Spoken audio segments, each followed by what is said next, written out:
Alright, hello everyone. My name is Jay, or Satori. This is Shadow of the Tomb Raider. Let's get going into it. Alright, so timer will begin when I select the difficulty here, which is going to be in 3, 2, 1, go.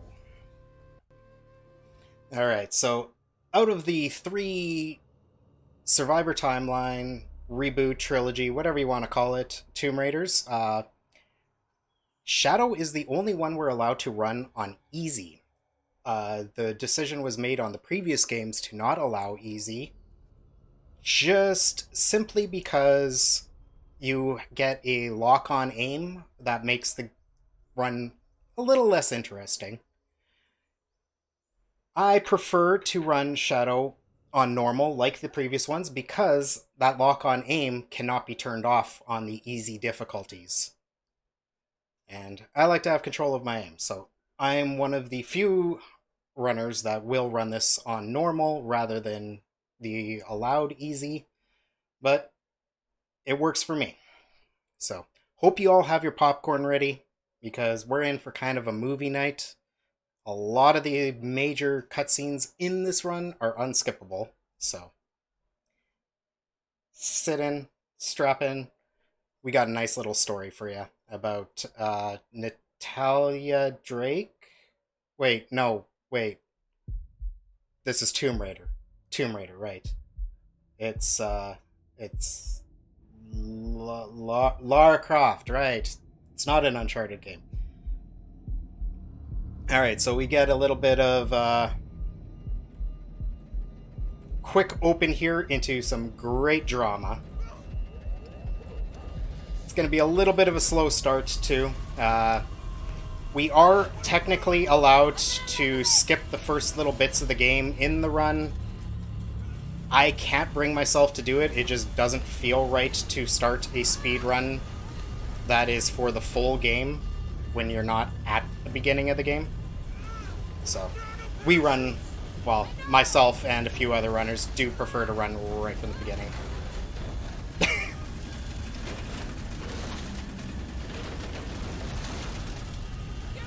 So right now we have no idea how Lara got herself in this situation. We'll try to recognize Jonah from the previous games, since his appearance seems to change drastically from game to game. But we do get Jonah back, who was the cook aboard the Endurance in the 2013 reboot, who is also a friend of Lara's dad, so he's known her since she was pretty young. So after all of that, we go back 2 days before the events of whatever dramatic plane crash was happening to set up the foundation for this game. So again, we find Lara in a precarious situation here. This one we don't really get much explanation on. She's just exploring a site and ends up in a little bit of a collapse in this cave. So, not a lot of gameplay here. It's pretty straightforward. Skip a couple mini cutscenes of just Lara being Lara and dramatic. Pull ourselves out of here, which is just going to be a nice little good old hold forward section. I promise, the gameplay does get better.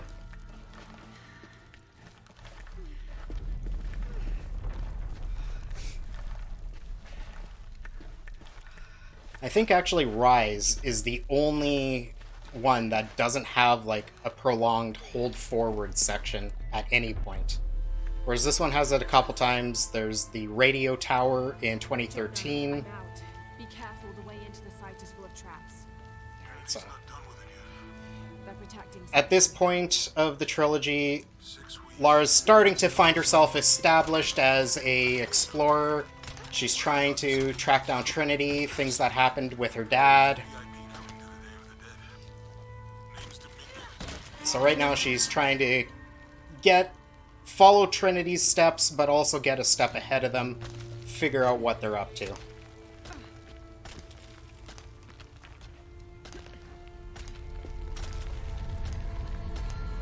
So this is a pretty scripted tutorial on climbing right now. You actually cannot drop off of that overhang. If you even try to drop off of it, the buttons just don't do anything for that section. Jonah, I made it. So after all that very exciting, enriching gameplay, we're going to just get straight into another cutscene as Lara discovers one of the sites that Trinity has been to, trying to collect clues as to where they're going and what they're up to. So we're currently in Cozumel, Mexico. Beautiful.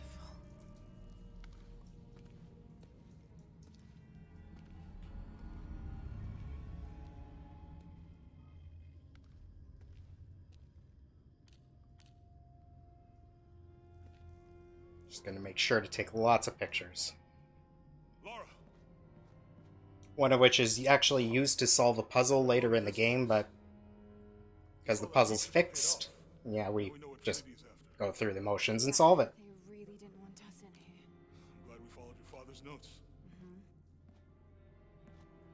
So yeah, Trinity and her father for many years were following the same kinds of leads and at conflict with each other. I'm fine. What is all this? Constellations. This inscription is some sort of riddle. Pink fish. Pink fish is referring to a type of dolphin that is in the Amazon that has a very translucent skin, so its circulatory system gives its flesh a very pinkish hue. Damaged, perhaps intentionally. Why would Trinity sabotage this? They usually just It's a clue I actually recognized on my first playthrough before. There is a cutscene later that we do get to skip that does actually explain the whole pink fish being a type of Laura, dolphin in the Amazon. you gotta get out.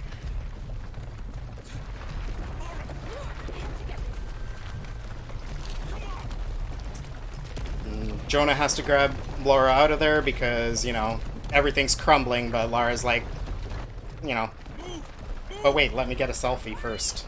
You know? Because that's the priority right there when the entire place is collapsing on top of you. They're taking pictures. We'd still be in there. Don't know if you'd be doing much. Jonah. Much humor from Jonah.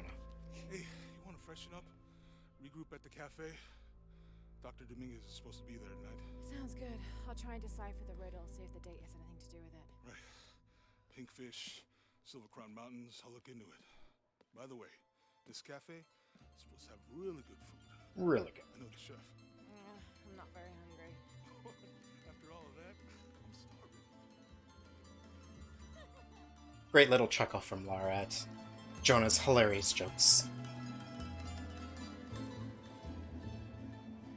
Because apparently the fact that he could eat a whale is the most amusing thing she's ever heard. Trinity's people are armed. I heard they brought in reinforcements.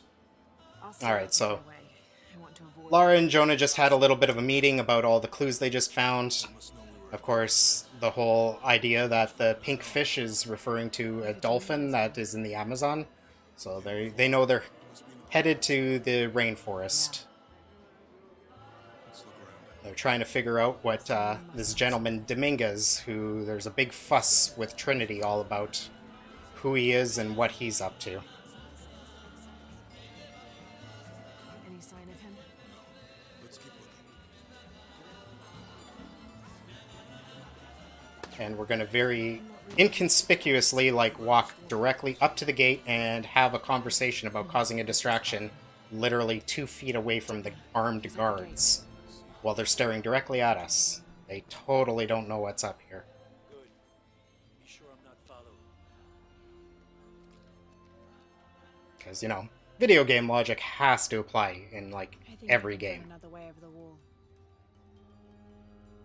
I'll take care of these guys. Hey, fellas, how you doing? Very much stealth here. This way. I heard there was some There's no way that those guards would be wise to anything that they're up to. skull makeup. Y'all know anything about that? It's not Well, Jonah gives the best distraction ever. Maria invited me. You know her? She's my cousin. And there's our man Dominguez that we're looking for. I wanted to make like an offering. What's that thing you do with the blankets? All right. You know what? I can see you guys are busy. I won't waste any more of your time. Y'all keep on trucking. Thanks for your service. Keeping us safe.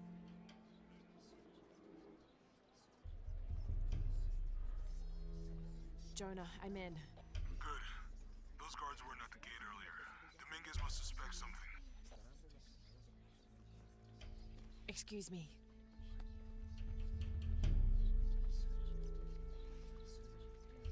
Alright, so we got just a little bit of a slow walk here, and then the actual run gets going. But in the process of the slow walk, we'll eavesdrop on Dominguez and the other gentleman, whose name is Rourke, conversation a couple times. Laura's going to pop into an animation here with no frames. This cell, I think he's the leader of Trinity. And yes, as you just heard there, Lara's come to the conclusion from eavesdropping on them that Dominguez isn't just My fault. a lower level guy with Trinity. He appears to actually be the leader of Trinity. So they're on to something big here.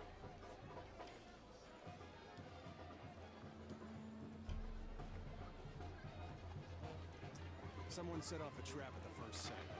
We think it was Croft. Wait, what's wrong? We totally didn't set off a trap at the first sight. Not at all. I'll make sure we get visual confirmation. Jonah, they might have noticed me. I'll try the back alley. I'll find another way around it. Lara being the most sneaky that she's ever been in her life, walking close to them and being in their eyesight, is now going to try to go through the back alley. And we're totally not in their view, every single opening in the buildings here.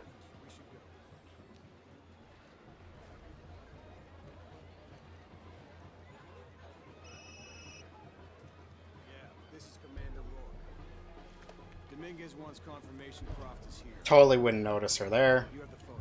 Female, Caucasian, early 20s. You got that? Got a nice little drunk guy to hang out with here. Hey dude, how's it going?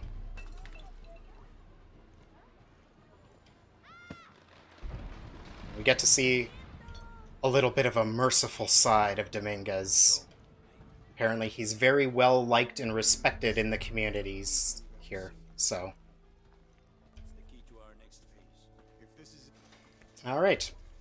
And now we're into the run part of the run. Jonah, they've entered the dig site. It's fenced off and there's a guard at the gate. I'll find another way in. I found a good spot. I'll watch the perimeter. And like any third-person action adventure game that has jumping and rolling as a mechanic, well, it's obviously going to be faster than, you know, the actual sprint. Maybe one day we will see a game that will have sprint as the fastest movement, but it definitely ain't yet. So we get a little bit of a tutorial section here, pretty simple. We take out this guy with a stealth takedown, and then we get the world's easiest time to line up a headshot on this gentleman here. And they're just trying to execute an archaeologist because he kind of knows what's going on in the area, and Jonah, Trinity just tried they're trying to track all these clues on themselves. Oh god. I have to find what they're looking for. Alright. This is Commander Rourke. All teams, get ready for op. So now we're trying to figure out the relic that they're after here. Got to make my way. Okay, this should work. We're going to do a couple little simple skips here. I dropped too early? No, I didn't. Okay. I just about killed her there. All right. Alright. So here it wants us to jump to the craggy wall, but we're just going to... Oh my god, have a camera glitch. Wow. My camera spun like crazy there. Okay. Let's try that again, eh? This is Commander Rourke. Okay. I want the site secured ASAP. We're just going to drop and throw our grapple. There we go. Without the camera spinning like crazy. We're just going to do a reload checkpoint here, which skips a bit of a slow animation of her stumbling and centering herself. right there, there's two types of saving grab in the game. There's one off of ledges and one off of craggy walls, where she'll just hang there and the game's like, press square to fix this. But if we drop off the wall immediately and then reattach, it skips the whole dramatic dangling animation that Lara has. So another little skip here, hopefully. Got this. There we go. Instead of going to the handhold, we just go straight to the craggy wall with a grapple throw. This is And it. jump. Jonah, I'm entering a cave. We may lose contact. Copy that. I'll keep an eye on Trinity out here. So the PC runners have a nice little time save here because they get a load remover where you can just go to the bottom of these stairs, rope pull the barricade, do a restart checkpoint, and it teleports you right at the front. However, on console, because we go RTA, it's pretty much the exact same amount of time RTA, whether we do the reload checkpoint or we just continue. So I'm just going to continue because it's less menuing.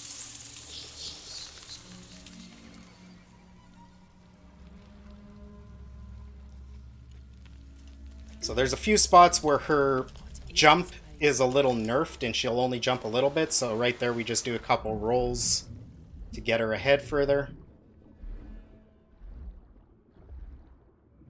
And upcoming we get one of two scripted moray eel encounters. Every other underwater hazard is completely avoidable throughout the run, but there are two that are scripted. So this is our first one, where this eel is going to attack us, even though we're nowhere near it.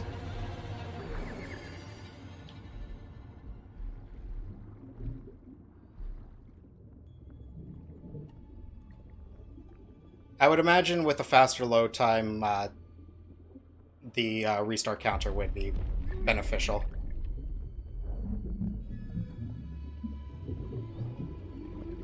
Another good old hold forward section.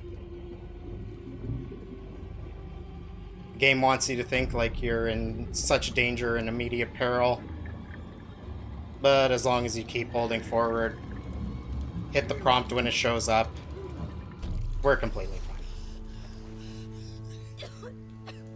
fine. Alright, and now hopefully I can get a little bit of a skip coming up here. Lara's been very uncooperative in my last few runs with this one, but hopefully we can pull this off for the sake of, you know, actually showing the run off. Okay, so we're just going to jump. We're going to jump over this trap, because who's got time for traps? Alright, so we're going to try to position her as high up the wall as we can without actually going up, and jump to the side and up here. And that skips a whole dramatic camera pan of her looking at the temple. And Lara's gonna do something stupid there for me, though. That's not good. Lara, Trinity's blasting their way in. Alright. And every time she has a radio conversation, she goes into a slow walk. So we're just gonna keep bouncing here, and that completely avoids the trigger for the radio combo. Otherwise, we would have been stuck into a slow walk with her talking to Jonah there.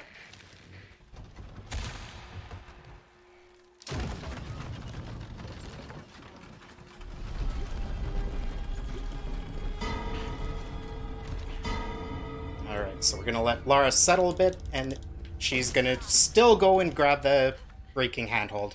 She didn't want to jump for me. Unfortunate, but you can jump the handhold that's scripted to break there.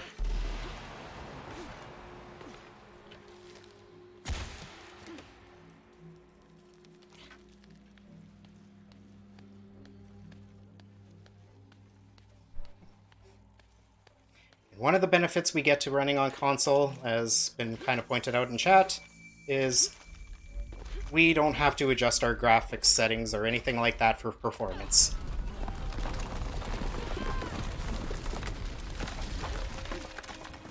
We get to enjoy how pretty these games actually are. Because they are pretty games, even down to 2013, especially if you're playing on a PS4 with the Definitive Edition. It had a bit of a graphical upgrade, and it's It looks pretty good for a 2013 game.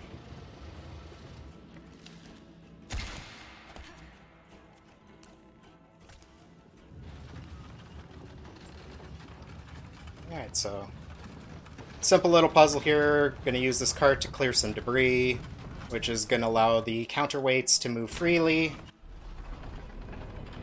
so we can reach this ladder over here.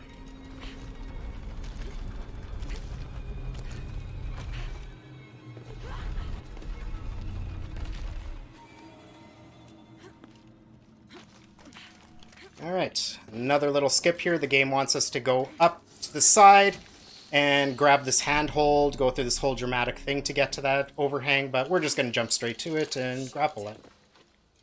Because we get the grapple right from the beginning of the game in Shadow, which it is not a mechanic in 2013, and doesn't get introduced till about halfway through the game in Rise of the Tomb Raider. Dr. Dominguez and more men. Apparently we found what we're looking for. Great. And the siege begins. Alright, so another one of the mini cutscenes we do get to skip. We're stuck on this wall until we stealth kill this gentleman, so we scoot over and just spam to stealth kill him. Couple melee swings up this lets us get up the deep mud faster.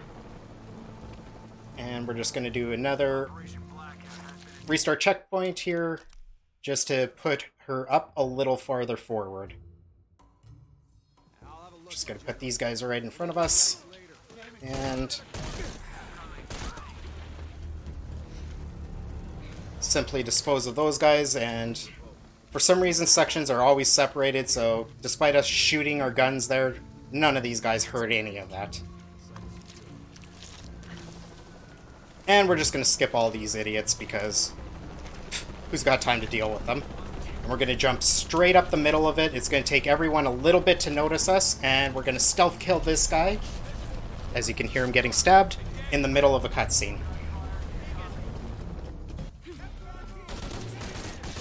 Okay, we hit that. I took some damage there. I should be fine, though. No spawns in the corner room, so we're fine. We just let all these guys spawn, come straight into our shots. Oh, there's one more. Shit. There we go. And just go straight to the gate.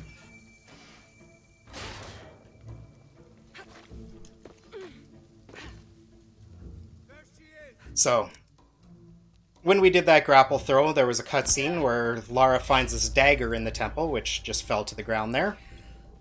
And there were some tremors from some shock, some blasting that Trinity was doing.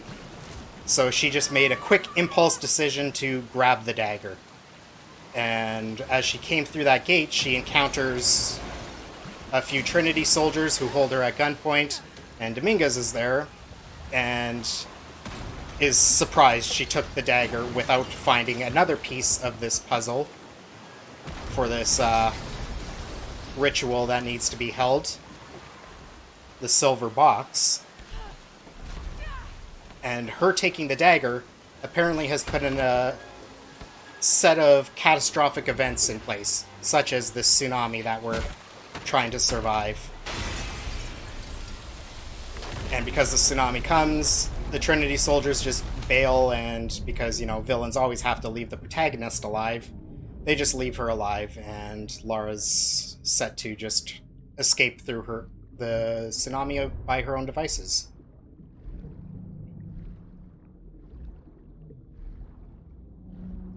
So a whole bunch of bananas floating around.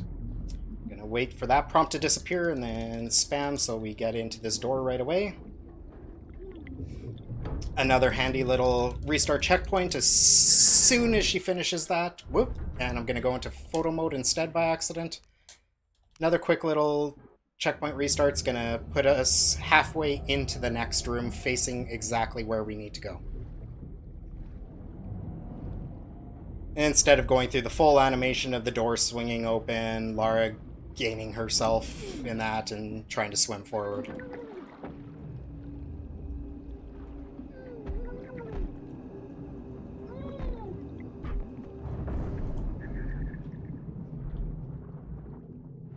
Alright, so we're back to fresh oxygen.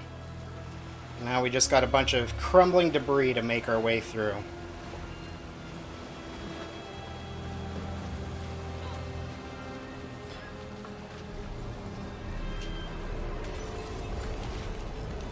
It's a bunch of drama here.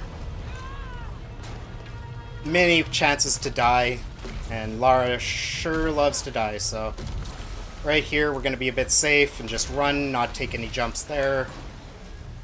Thankfully she grabbed that light post. She loves to not grab that one. Jump. Attach here. And we're almost done with Cozumel. But first, we gotta put some guilt onto Lara. So we're gonna come around the side of this building. And there's gonna be a small child hanging on for dear life, crying for their mother. And that child's just doesn't have it. Yeah, they're gone. Way to go, Lara. You put this whole catastrophe in motion, and that child's dead now. So we get up to the top there. Jonah's waiting, trying to help all the survivors from the tsunami. But Lara, of course, is very fixated on the mission and task at hand, and worried about the fact that she started all this and just wants to get going. Where Jonah insists on helping the survivors first, because they don't even know what the clues mean fully just yet and where they're going next. Which we jump to them in a plane, trying to reconcile their little bit of a disagreement there and stay focused on the task at hand. We're looking for a volcanic mountain. The crown of silver is probably a band of clouds.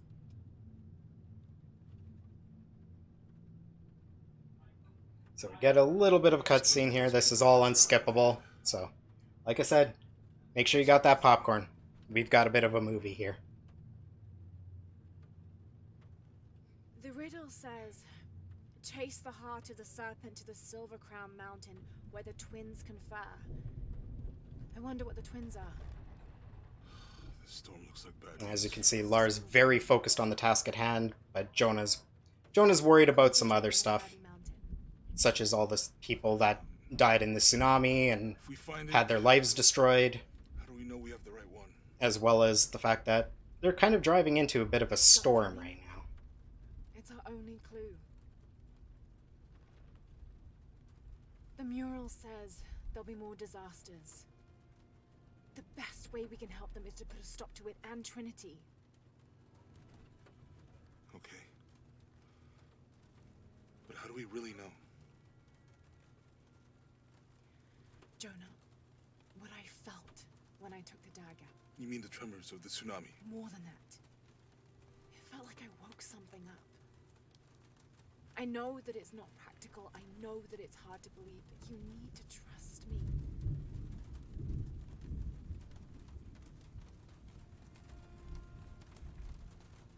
We have to trust each other.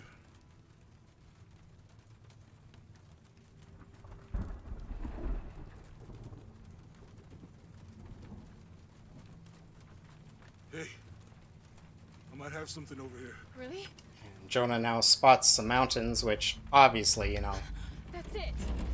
there's only one mountain that would ever have clouds around it, so those have to be the Silver-Crowned Mountains. We're so close.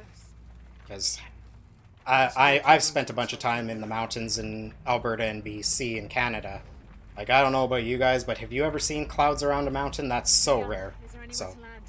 obviously, those are the mountains they're looking for. I can put you down near Coahuila. Let's go. And our pilot Miguel seems like a really nice guy. I hope nothing bad happens to him.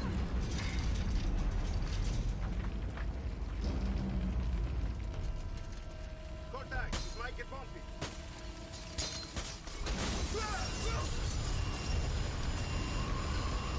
Guy works so hard, he just needs to take a nap.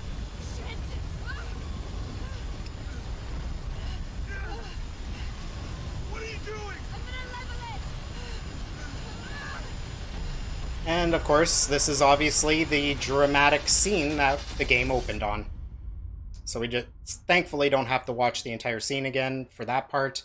We just get a quick couple flashes of everything that happened at the beginning of the game. And Lara wakes up in the middle of a tree.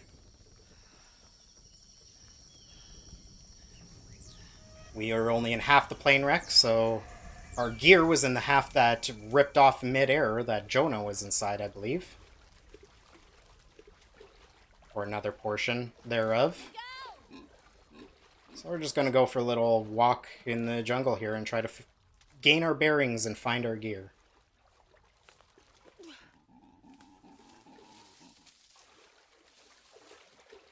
Listen to a bunch of howler monkeys grunt at us. We're fortunately stuck in a bit of a slow walk here, but we do gain the ability to jump right about here. Where are they? I have to find them. Fortunately, there's no way to skip this dramatic trigger, and of course, again, The Silver Crown Mountain. yep, those are the Silver Crown Mountains. The only possible mountains that could be the Silver Crown Mountains. Over there. Silver Crown Mountains couldn't describe any other mountain. It's got to be those ones.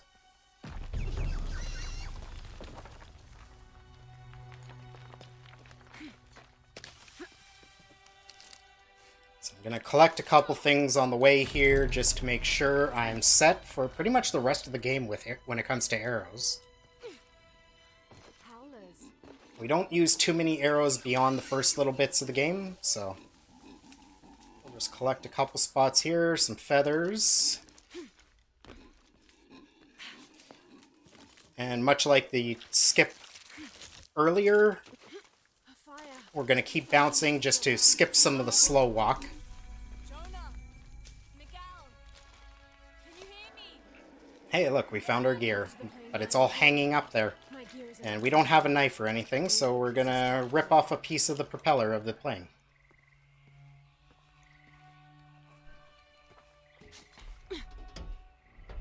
Which is soon going to throw us into our second scripted eel encounter. Damn it. And dive, pull back, and spam circle is going to put us, square. Don't even know what buttons I'm pressing. It's going to put us straight into grabbing the propeller as soon as we enter the water. So we don't even have to swim and look for the plane. And there we go. We do not have to deal with another eel for the rest of the game. Alright, now that we have that piece of propeller, we can pry open some boxes for some salvage, which we're going to need to upgrade our knife. Grab this one. We have to fail cutting down the ropes. Need to Yep. find something to sharpen it. I'm just going to jump onto the root here, which is going to make it so we don't get a stumble animation dropping off of there. Small time save, but time save nonetheless. Got everything I need. And we're going to go to one of two scripted campfires. So at this one we have to do to upgrade our knife, This is what we wait which is for. done. But since we're here, we're going to buy a couple skills as well, two of which are very crucial to the speedrun. Taking that dagger. One is going to give us the ability to swim faster. Know what the village destroyed. The other one that we're going to buy for sure To stop. gives us the ability to roll coming out of jumps, which is going to add to our movement speed. And I do buy another one there just because I'm already in the menu and I have a third skill point. I buy a skill that just gives us... We don't stealth kill a lot of enemies in here, but every time I stealth kill an enemy, I just auto loot them. So, you know, it'll give me a bit more ammo, a bit more... possibly some heals if RNG is going to be nice to me, things of the sort. So, just some stuff that can potentially help out with the run. But the two crucial ones definitely are the swim speed and the ability to roll out of our jumps. Because Miguel. it is going to be by far our fastest form of movement for Miguel. most of the game. Where are you? And as we can see, Miguel was spending some time painting some rocks. Miguel. Still can't find him. And there's a bunch of flies buzzing around, but we're not sure why. I'm sure Miguel's fine. So we're just going to keep on going, and we're going to go play with some kitties. That I'm sure had nothing to do with Miguel's disappearance. Got to be careful here.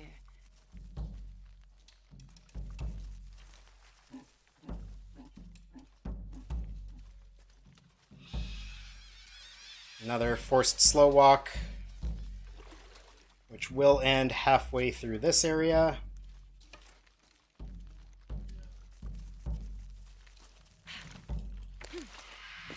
Alright. And here what we're looking for is a lunge from the kitty and about 3 shots into it on each phase. Okay, there's its lunge, and now it should run away. Which is exactly what we want. It's going to bring us into the next phase. Grab the feathers. So we're going to try to loot in between each phase. Alright. Yep. Only need 2 shots to run there. So we're doing a quick shot by every time we fire an arrow, we're going to let go of aim and then aim again. And what that does is it skips the whole animation of Lara knocking another arrow onto the bow. Because when you first aim the bow, she automatically just has an arrow ready to go. She doesn't actually have to pull one out of her quiver at all. Okay, that should be enough. So now we're just going to craft while we wait for the second kitty to come in into a scripted pounce here.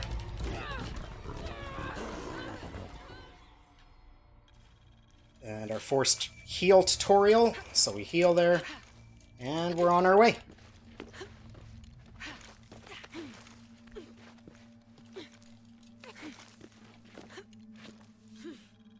That's part of the wreckage. Alright, again, we got nerf jumps, so we'll do little roll there, jump off that rock, jump there, and that way we don't get stuck wading through the water slowly.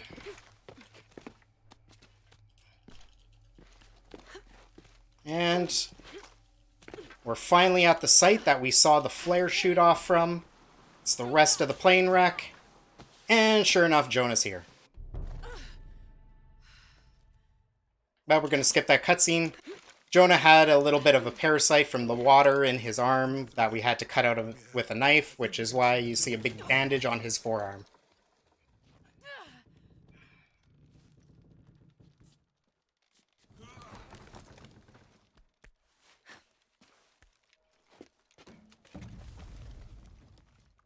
Alright, so a couple jump rolls here will get us to a ledge. And if you watch the left side of the screen, Jonah's got some amazing moves to show off. There you go. Just a little jig with his leg there. We gotta wait for Jonah to get far enough forward before the game lets us move here. Oh. Oh, God. Almost there. Almost there. Heard that before.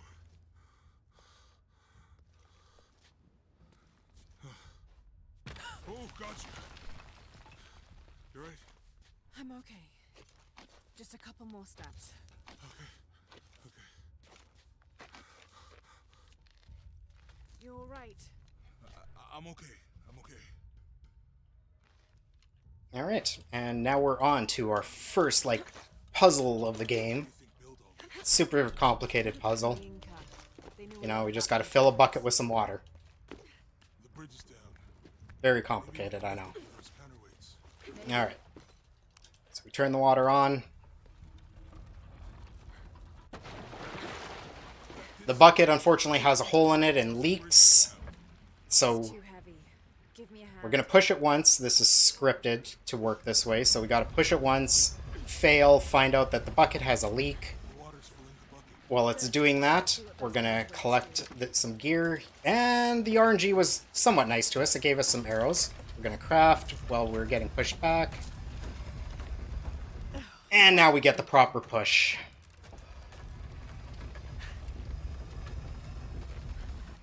Jonah's going to hold on to that for a moment while we get ourselves in position to attach the other side of the bridge. Okay, Jonah. You can let go. And now that'll pull the bridge up for us. so we can be on our way. Alright. Now we are on to another kitty fight. The one kitty took its partner and left after we killed the one. We're getting closer to the village. We're gonna run face first into that kitty now. And we got a strat here that's super fast, but extremely hard to pull off, so hopefully I get lucky and I'm able to execute upon it. Help me with this. We're gonna go for a charged headshot, a quick shot on the body, then another partial charged headshot, another quick shot on the body, a few more quick shots, and hopefully get it without it running away.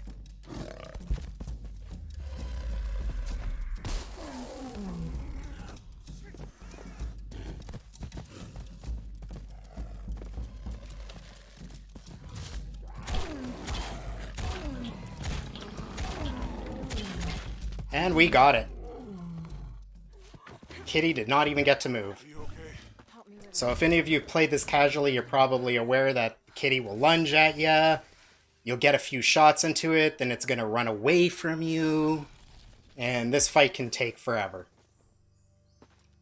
But some properly spaced out shots with a couple charged shots in there is going to do enough damage and stun lock the kitty enough that it just ain't going to move. To claim her treasure, the adventurer Lara Croft must outwit the king, reach the Forbidden Tomb, And now and solve we the get mystery of the White a nice flashback. The way 'Cause fraught why with not trials. Play a Tomb Raider that has a flashback sequence in it for Unchartathon, because we all know Naughty Dog loves their flashback sequences. Starting at Uncharted 3 and every game since. The high walls of the castle beckon, taunting. So we get a flashback of baby Lara. Treasure in the Forbidden Tomb. Our hero must be quiet to avoid alerting the king. And again, this is a very much a scripted hold forward section. Trust me, I have tried in practice just goofing off. Kingsguard You cannot do anything to baby Lara. You can move back, you can move forward. You cannot send her to her death. I mean, I totally would never try to kill a child in a video game. tower Ever. is What kind of a monster would do something like that?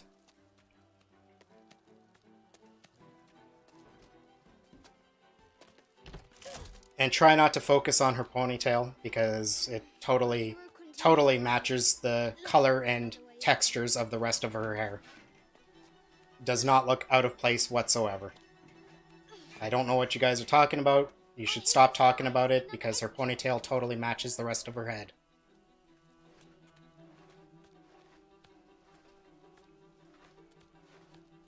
Shoo! Go on!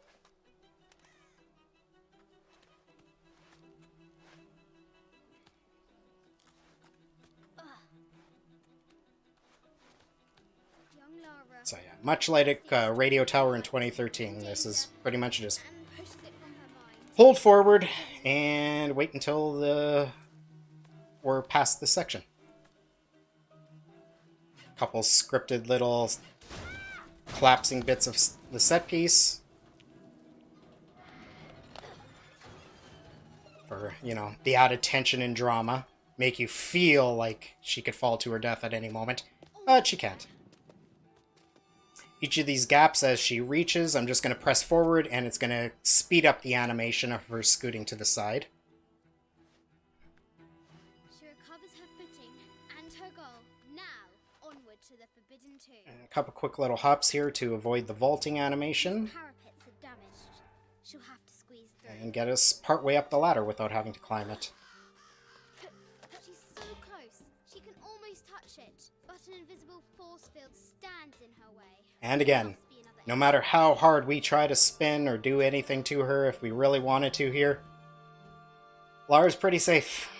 She's gonna stumble twice, but I assure you, she is safe. She cannot fall off of this. Until the game wants her to.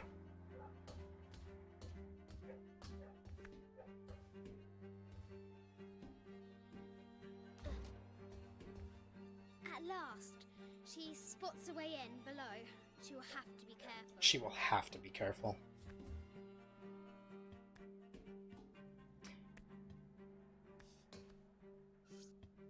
Why do I do these stupid things? To prolong gameplay, Lara, to prolong gameplay. And a catchphrase is born. The first time she says shit, and you will hear her say it many, many more times. Throughout all 3 of these games. Croft chuckles at her audacity. She's close now. Alright, run into the door here. At last, she enters the Forbidden Tomb. Wow, this is like as close to a tomb as we really get in the game. We do enter one other tomb in the run.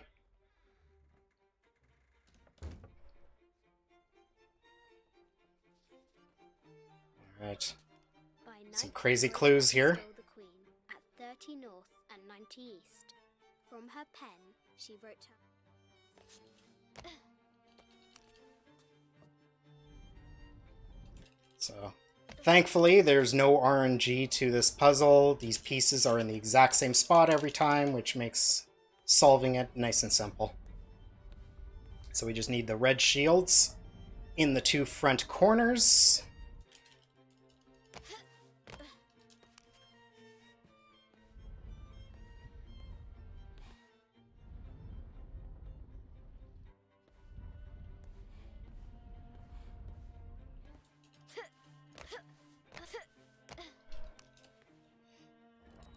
We need 30 North and 90 East as her amazing clue, crayon-colored clue told us.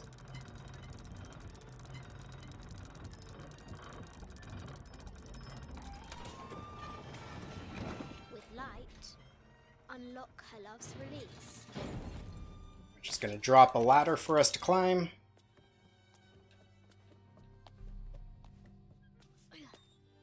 Croft has entered the Forbidden Mezzanine. I haven't seen some of these artifacts before.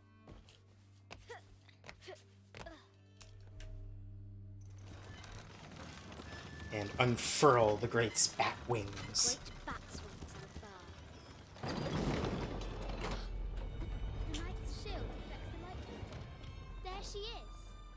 The White Queen. Trapped. I have to help her. Alright, and we just move this to get the ladder out of our way. Free her. With light, unlock her And love's release. put the White Queen into place.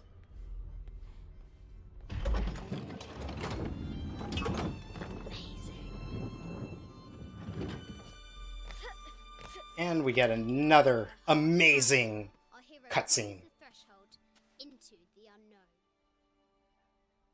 These are Mum's things.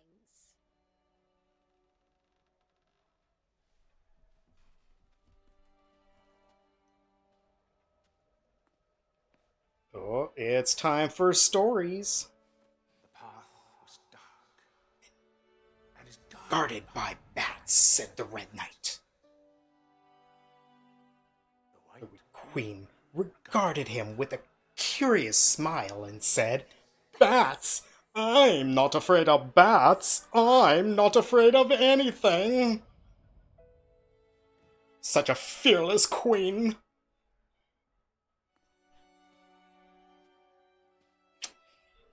Some flashbacks of her parents fighting. Tell me about this. You and me are riding a T-Rex in Egypt. Where's Daddy? At work. Oh, Mom doesn't like that.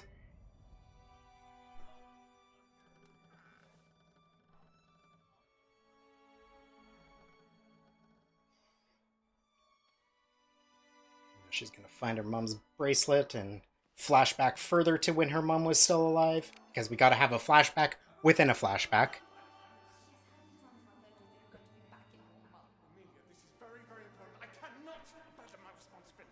It's on the verge. Oh, he's on the verge. Your obsession is destroying this family. You are missing your daughter's childhood because they're always in some tomb on the other side of the world. Why can't you be happy with what you have? You be happy with what you have.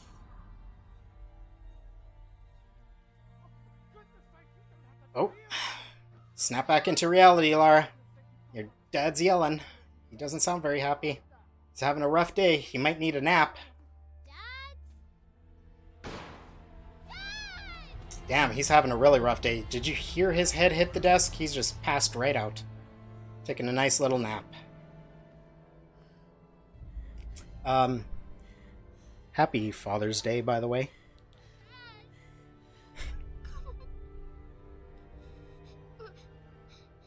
Please, Dad. Wake up. Dad. Don't leave me.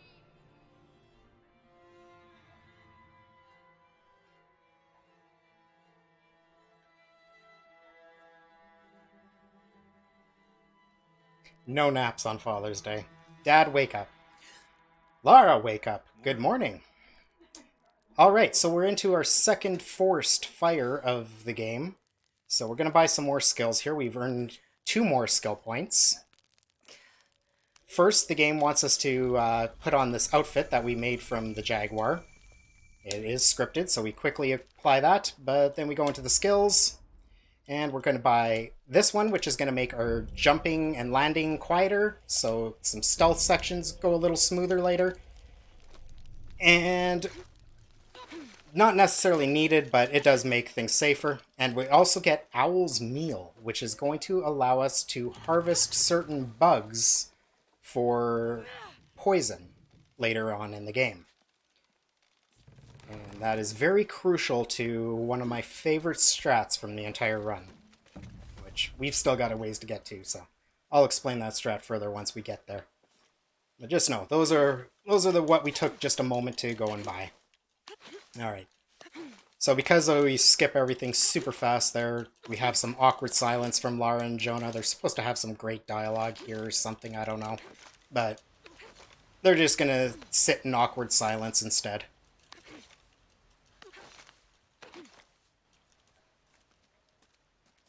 Alright, we're gonna scoop past... Oh, and we got the bad RNG. No, just kill him. So this gentleman, on occasion, will walk toward the wall for whatever reason. He's not supposed to, but every now and then he walks toward the wall and we just kind of have to kill him. Normally we can just skip right past him. So, unfortunate RNG, but doing the kill on him actually is faster than the loading screen of just resetting it. So, caught myself fast enough to just do the stealth kill instead. But normally you can just scoot past the wall, and as soon as you pass him, you can start rolling and just skip him entirely. I'm afraid if we move it, we'll lose it. We're gonna have to find something to brace against. Why didn't you test the bridge like I told you? Oh, I'm pretty sure we did test the bridge. And Trinity soldiers always breaking bridges and getting their vehicles stuck. This is a whole conversation you hear from Trinity soldiers in Rise of the Tomb Raider as well. Because Trinity soldiers are very, very brilliant guys. Most efficient at their job that you'll ever see. So this is a scripted bit of stealth. We can't come out early, otherwise these guys are going to spam us and pretty much insta-kill us. So we got to take this guy down stealthily. But once you do that, this other guy just runs off. Doesn't care about your existence until you actually start to climb up here. And you get his guns from a little bit of a scripted cutscene takedown. So now we've got a pistol and an assault rifle from that gentleman,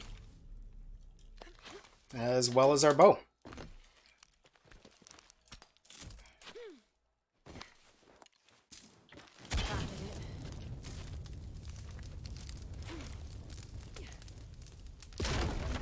Flaming barriers don't really seem to bother Lara much, so we can pretty much just jump into them and wait for them to de-render so we can be on our way. And we have made it to Koakiaku. This is where Miguel was trying to take us.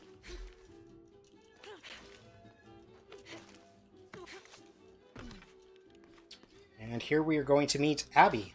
a local resident who's actually a little bit knowledgeable. Gonna help us out and also flirt with Jonah. ¿Quiere negociar? Huh. Ah, hola. Alright, it's gonna take us into our map scripted there to show us stuff. Just back out of that quickly.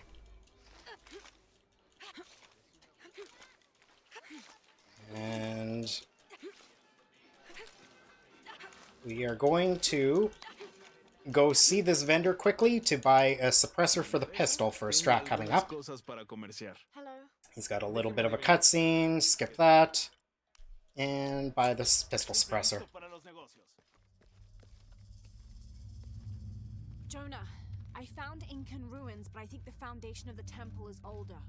Yeah, Abby remembered where she saw that symbol. It's inside the temple somewhere. Great. Tell her thank you for me. I'm right here. You can thank me by not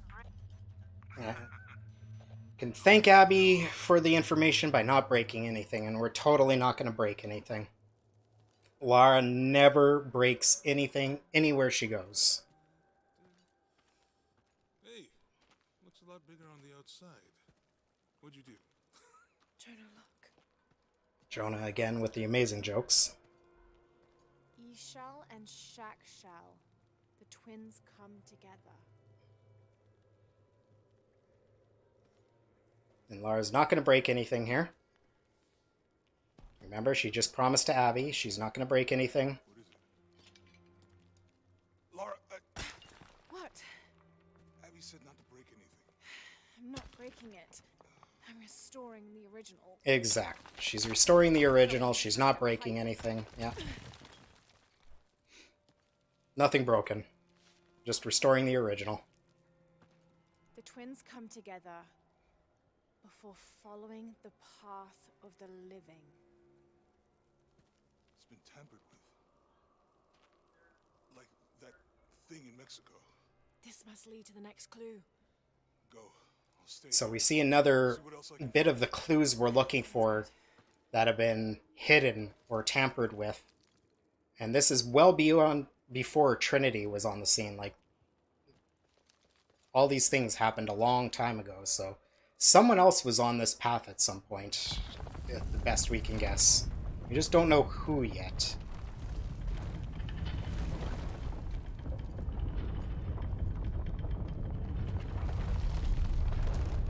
The twins. Life and death.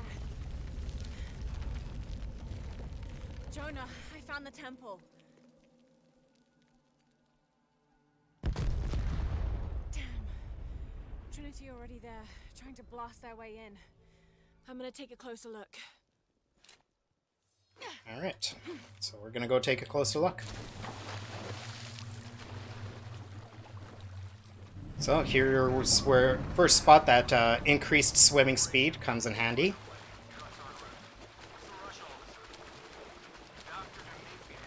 Got a few swimming sections in this, so we're sure to buy that skill. Alright, as soon as we touch this gap, it's a cutscene. Thankfully, this one we can skip. It just takes a few seconds. Ooh, it skipped nice and fast today. That's rare. Usually I get a couple more seconds there of having to watch that. And these guys, who wants to play with these guys? These guys don't seem cool. They're not our friends. We're just gonna run on past all these gentlemen. Up to setting a checkpoint here, and we're gonna do a reload on this checkpoint just to get some favorable AI pathing in the following area. Because even though they're not actually alerted to your presence when you enter the next area, without this restart checkpoint, their AI behaviors are kind of erratic, like they are alerted to your presence just because of skipping the previous area. So a little restart checkpoint ensures these guys behave in a predictable manner. And just hope that my aim is not potato today.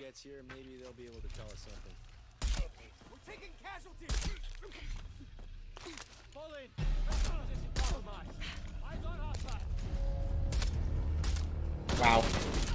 Okay. We're fine. That was a little sloppy, but here we are. And now we're going to get 3 quick headshots. Doesn't it seem a little weird to you? And we're going to leave the guy in the back all alive, because it's going to allow us to open this, since he doesn't know where we are just yet, and just drop down here. Had we killed everyone... Oh, Lara didn't roll out of that for me.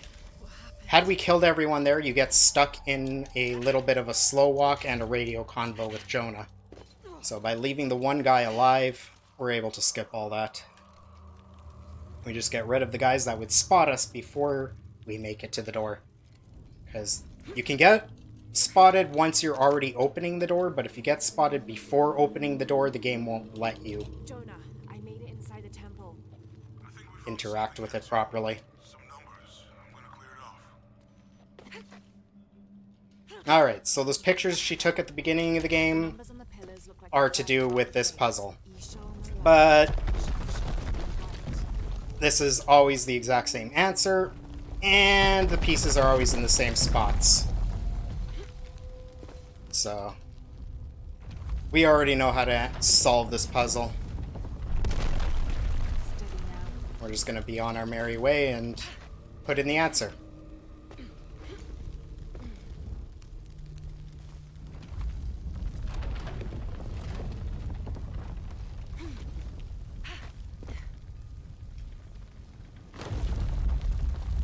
So the first ones we turned right. This one we're going to turn this one to the left, which is going to get us to the correct answer the fastest. And we're going to turn this one to the right. And we only turn it about 75% of the way to the correct part. Because once you're at about 75%, it'll auto turn itself to settle straight anyway. This time we're going to go right on this side, and then left on this side.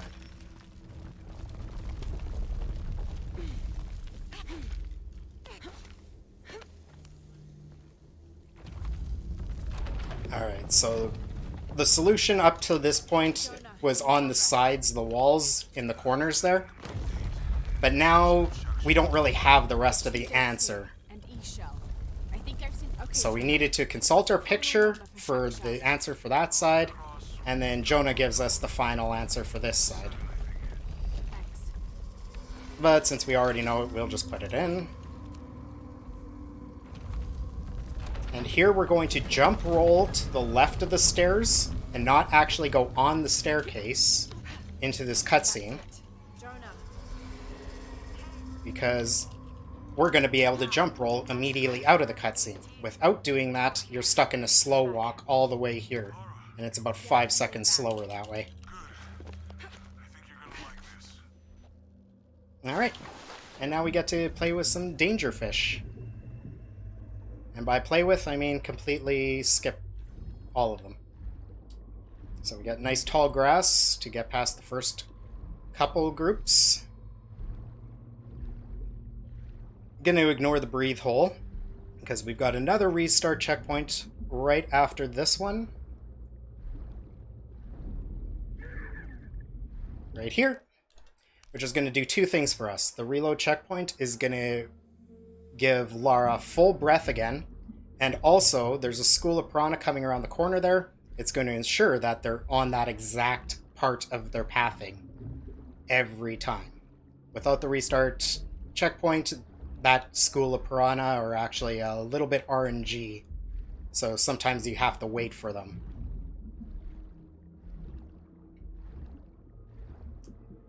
And the breath we got, even though Lara's going to be all dramatic on us here and start to make noise and gasp for air, the breath we got from that reload checkpoint is going to get us all the way up to the surface. You're fine, Lara.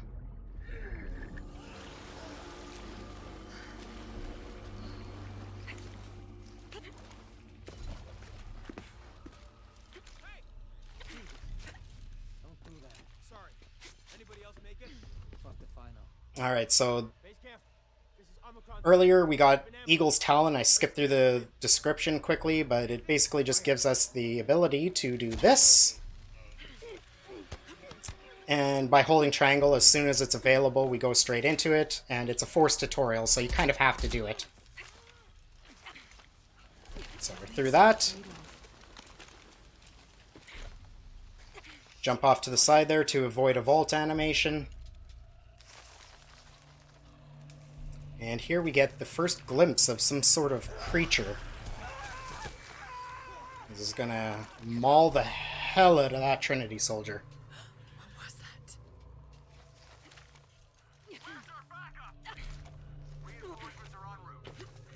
I'm gonna make sure to squeeze through this slowly.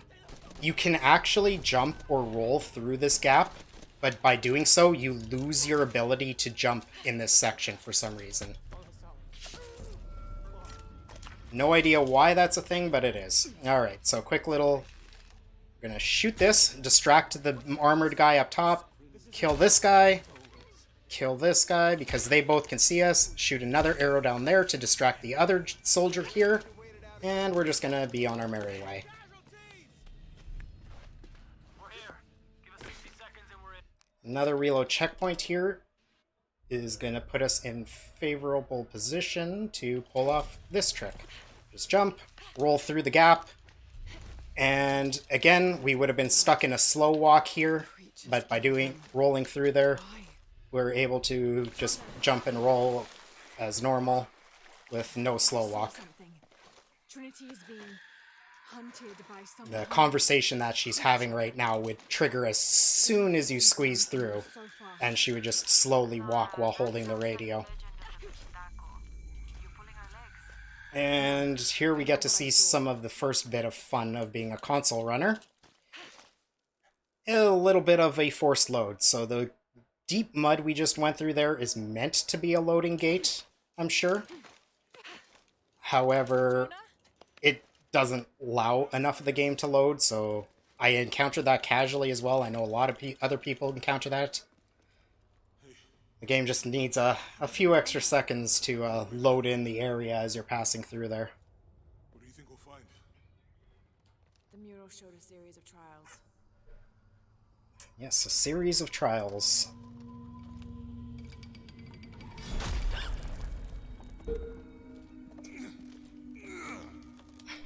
And apparently no one has any tools or anything that can cut through some wooden spears. So they need to find some other way through instead of, just taking care of those spears. So we're back on our own again. We're going to enter another room of eels. Coming up here after a little crawl through loading gate. But again, much like the piranha room, there's a checkpoint shortly after we come out of here. We're going to reload checkpoint there, which is going to give Lara back full breath, as well as ensure the eels are in the exact same spot of their pathing to allow us to just swim right past them. So first eel is going to be off to our left, so we're going to stay up top on the right side.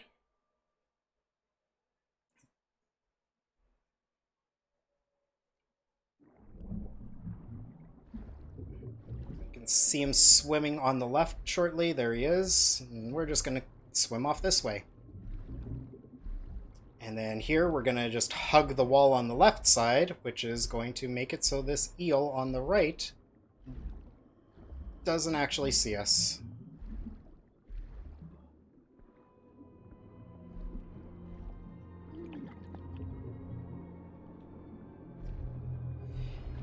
Alright, so there is a skip for this area. I am not even going to attempt it. It's one of those skips that's a little finicky. And it worked for me consistently for about a week. And I haven't been able to pull it off well ever since. So, we're just going to go the intended route. It's a very minuscule time save.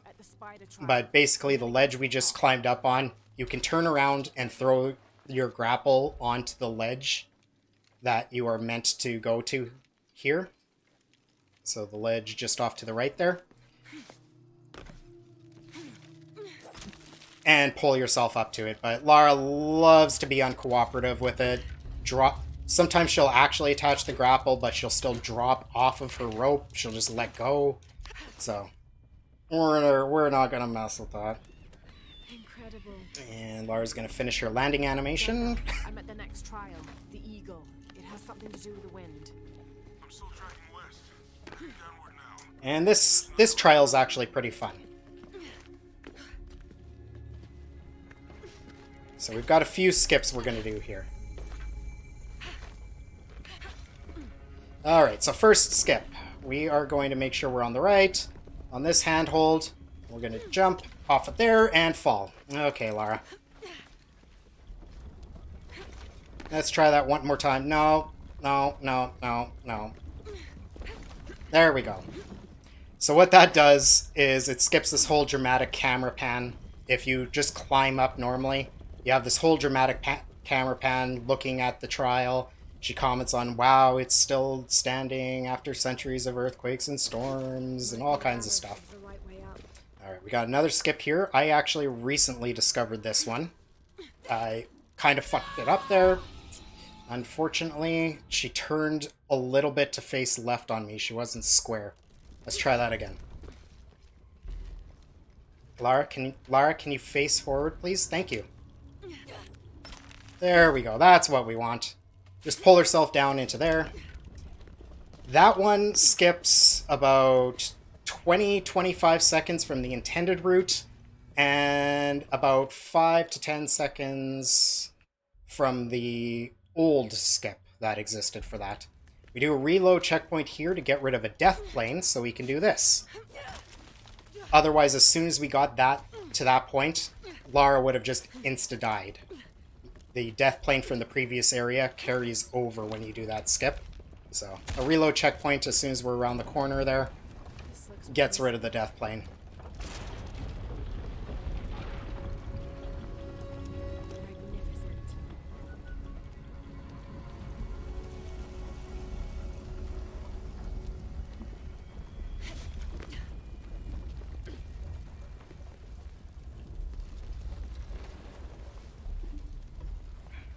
We've already had a couple Lara moments so far. Hopefully we don't see too many more. Can you be square? Thank you. Got it. Alright. So this next little bit is pretty much as intended. Can't climb this one yet. We are going to do a couple jumps just to, you know, speed up her process though. More sails. Bounce, bounce, and bounce.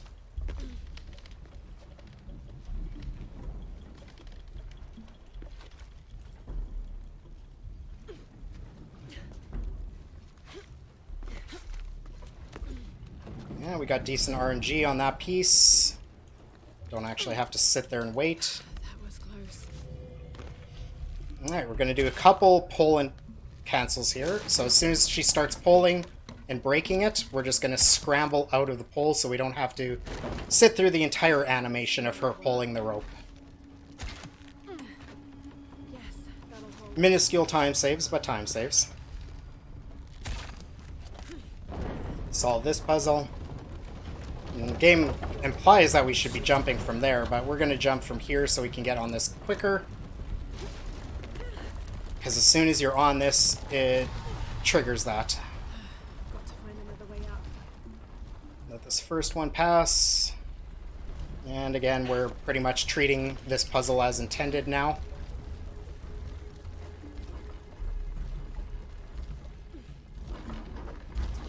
There are some risky jumps you can do here, but none of them really save enough time to warrant the risk. It's very, very small reward for very high risk. So.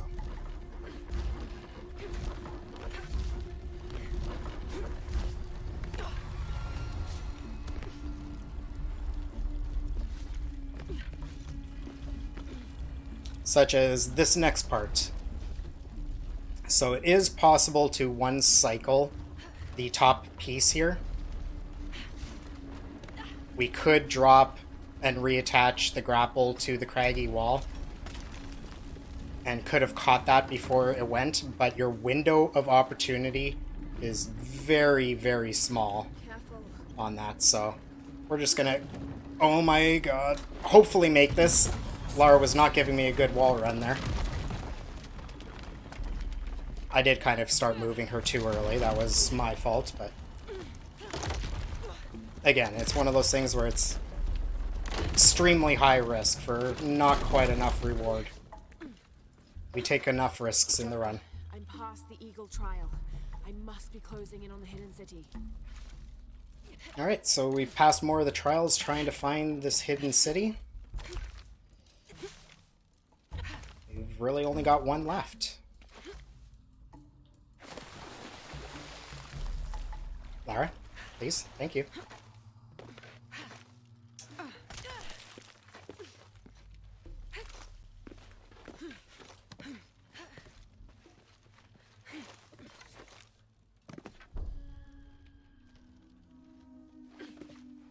And this should be the last time we see this, but again, this is another spot where the game on console does need a split second to continue the load, because apparently the loading gate here isn't sufficient enough for the game.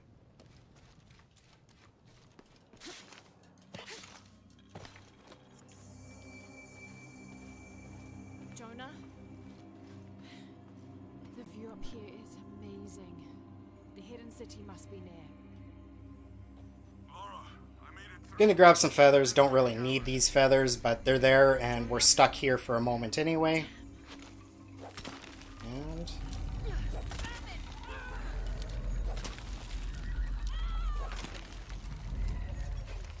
Alright, first section, one swing.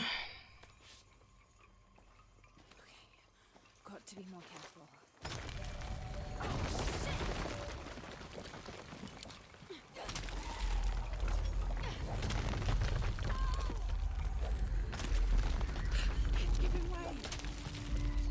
And through. That was close. That is both hard and easy all at the same time to get that entire section on one swing. All right.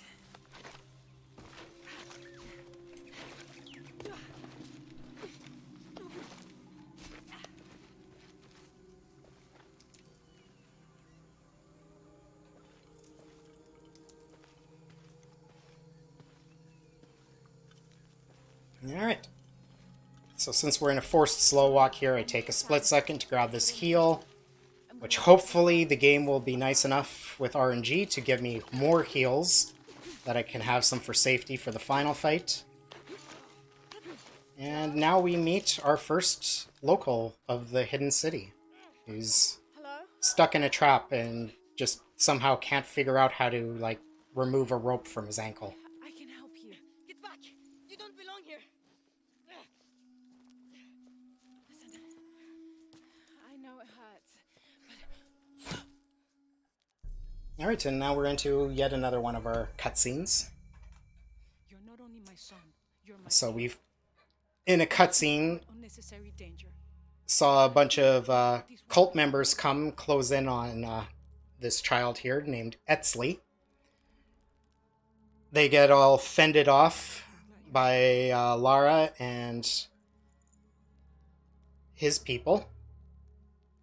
And now we get taken hostage. Well, not really hostage, but we get captured by them. We kind of go willingly. And meet this lady, Unuratu, If you're not with the cult, how did you find this place? who's going to I followed ask Omar. Lara a bunch of questions, try to I was really expecting- gauge who Lara is and what her motives are before she entrusts her with any information about where she is and what's going on. Cult. Why did they attack your son? I recognize their insignia. I know them as Trinity. I'm trying to stop them. Stop them from doing what? They're looking for an artifact. Some sort of box connected to a moon goddess.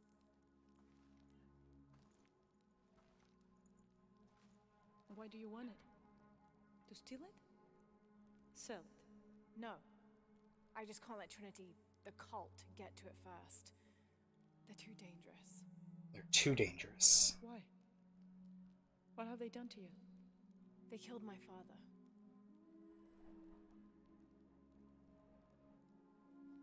Can I show you something?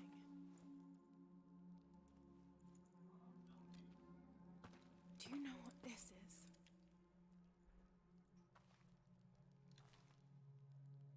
This is Paititi. You're already here. And welcome to Paititi, the hidden city. But what's this eye? That is a place of death and sacrifice. And you think your artifact is there? Yes. None who has gone has ever returned. I'd be willing to try.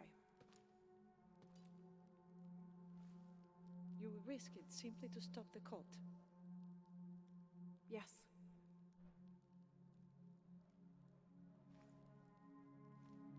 Bring him in. Alright, now Unuratu's starting to feel a little more comfortable Are you okay? with Lara's motives. He's my best friend. Just gonna reveal that they found Jonah, She's fine. who He's looking for you. somehow found a way around those really tough wooden spears that they couldn't just cut through or anything. We'll bring you to the serpent And with the silver eye, but we'll keep your friend here. must have found a much easier way here than we did, because do you really think Jonah went through any of those trials? To do that. It's fine. I'll stay. Especially after Lara wrecked them. This woman some close. Would you? I don't know why we couldn't just take that path, I'll but be back as soon as I can. All right.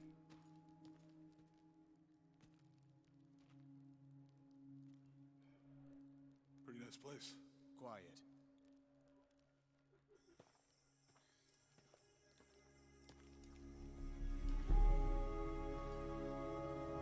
and here we get our first look at the hidden city, Paititi, which is actually a very rich and vibrant little hub world for the game.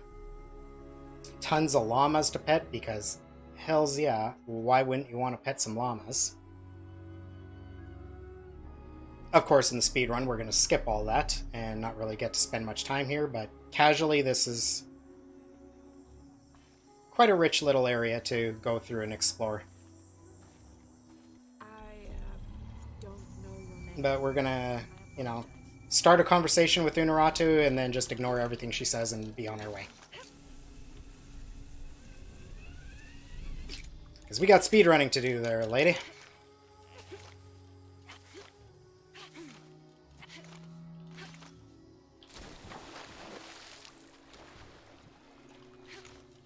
Alright. So here we're going to come up on a little cutscene, and it shows the leader of the cult that's in control of Paititi, Jonah, and it turns out to be Dominguez, who we were following at the beginning of the game. Dominguez is here. He's the leader of the cult of Kukulkan. That's what Unuratu's rebels are fighting. And she's going to explain that all to Jonah, but we're not going to listen to that. We're just going to reload checkpoint here to skip the rest of the slow walk radio convo and be able to just move freely again.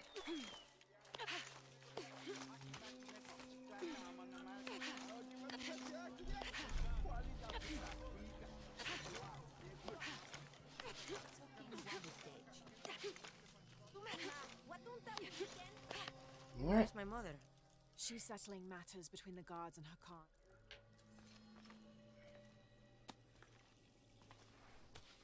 And now we go into the place of death and sacrifice, or however Unuratu described this area.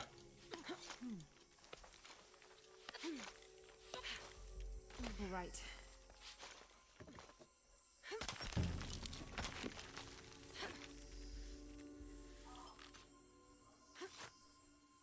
Alright. Couple of quick little jumps here.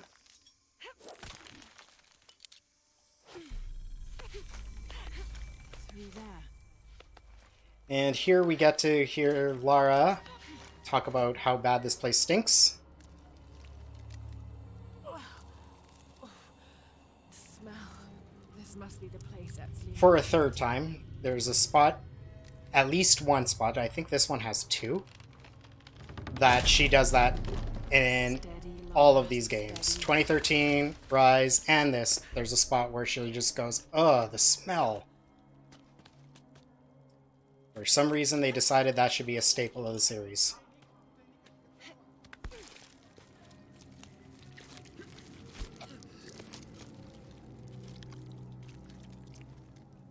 I'm gonna be sick. And we're making some friends here. Bunch of guys covered in jelly for some reason.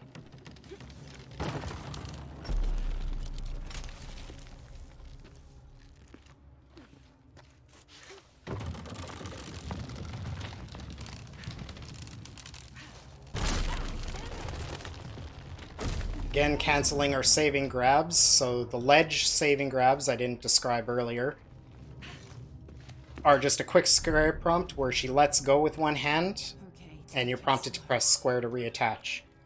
However, when we know they're coming, you can just spam square and you can completely cancel out the animation or at least cut it very short.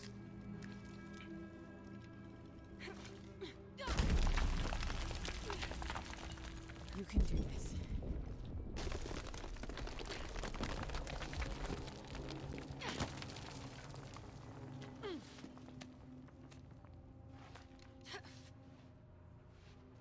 And now we get to find out why there's so many bodies in here. Oh look, they're performing ritual sacrifices.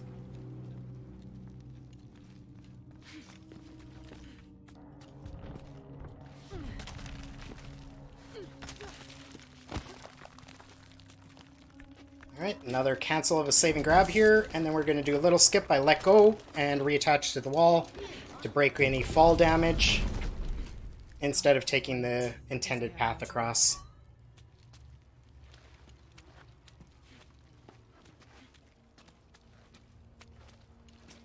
That one's probably, I would say, the easiest skip in the that we do in the glitchless game category.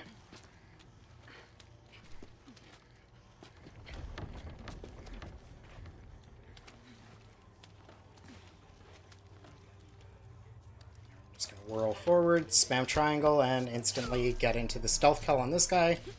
And as you can see on the side of the screen, I got a couple things. That was that skill I bought earlier that just auto-loots anyone I kill with a stealth kill. The smell keeps getting stronger. I found another serpent with a silver eye. I must be getting close. So we're just going to rappel down a bit, push forward, and drop. Tattoos. Because it's just easier that way. So we're going to pull this, get some oil down, and the game wants us to go and push this lever back there. But we can just use a fire arrow and ignite it before the oil even reaches that. That barrier's down. Need to keep moving.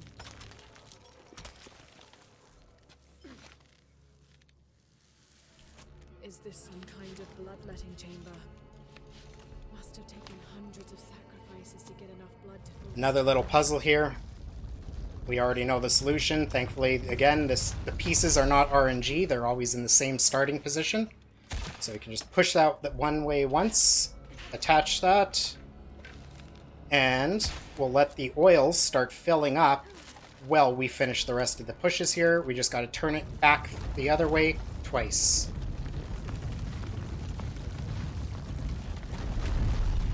There's one. 2 pushes.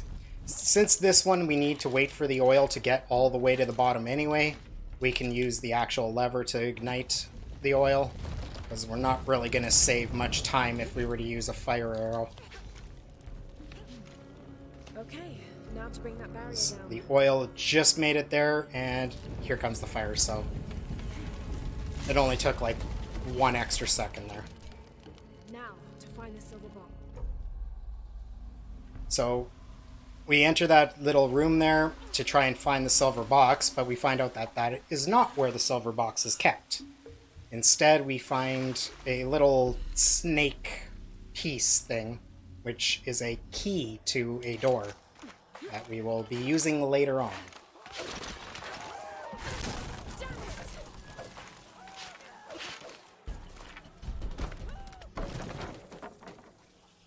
So we got a nice little scripted run here.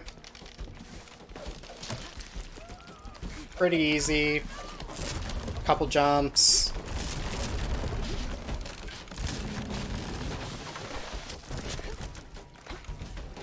Little mini cutscene in the middle of it.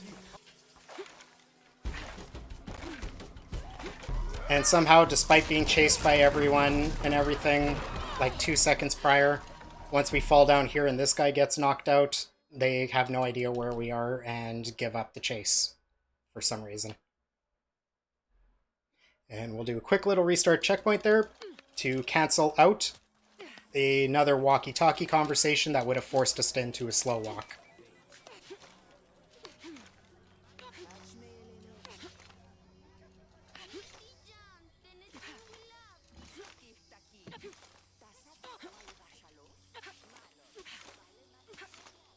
So here we're going to wall scramble up this wall to skip most of this ladder because, or she's just going to fall off and not give me a jump. Because, as you can see, her ladder climb is pretty slow animation, so. We try to skip most of it, and she just didn't want to jump for me there.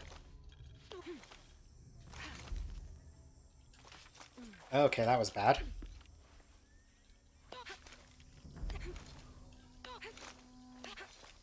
Alright, so we get back to Unaratu. Prior to that chase sequence, the cult members captured Etzli. So we go back, report to Unaratu that we didn't find the silver box, we found a key instead, and Etzli's been captured. So now we're going to go try to free Etzli. Here it is.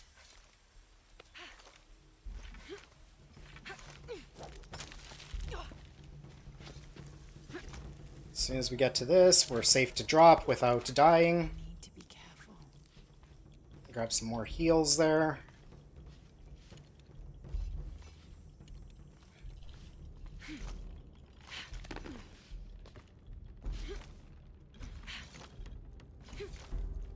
We're going to jump way off to the side here because it's going to skip us having to go through a dramatic collapsing set piece handhold. I'm in. Unaratu just left with Hakan. She'll be ready when you open the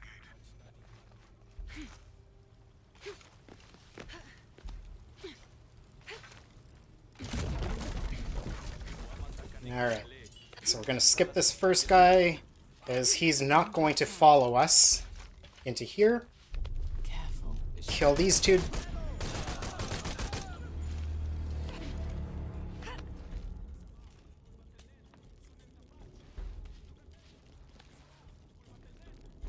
And we're going to kind of sneak through this area. There's a gate I need to open. Just wait for these guys to move out of my way. One there, one there.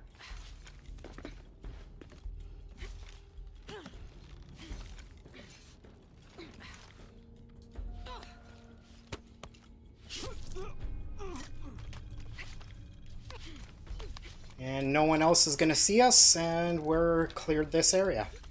Instead of having to deal with... Not even sure what the enemy count is in there, but there's quite a few enemies in that area. Jonah. How's Etzli? Fine. They got him out, but Unaratu was captured. Are you okay? Yeah. I'm going off to the box. I don't know how long it'll take. Do what you have to. Thanks. The Eye of the Serpent.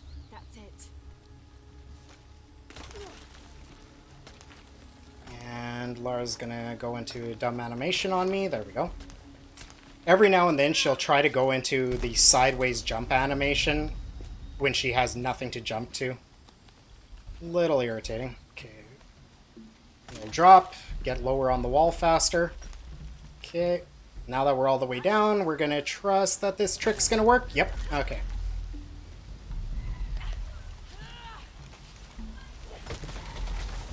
So what we were supposed to do there is slowly rappel down a craggy wall, do a side swing to that handhold. We were supposed to go sideways on the second craggy wall, rappel down safely to the thing, but who's got time for all that?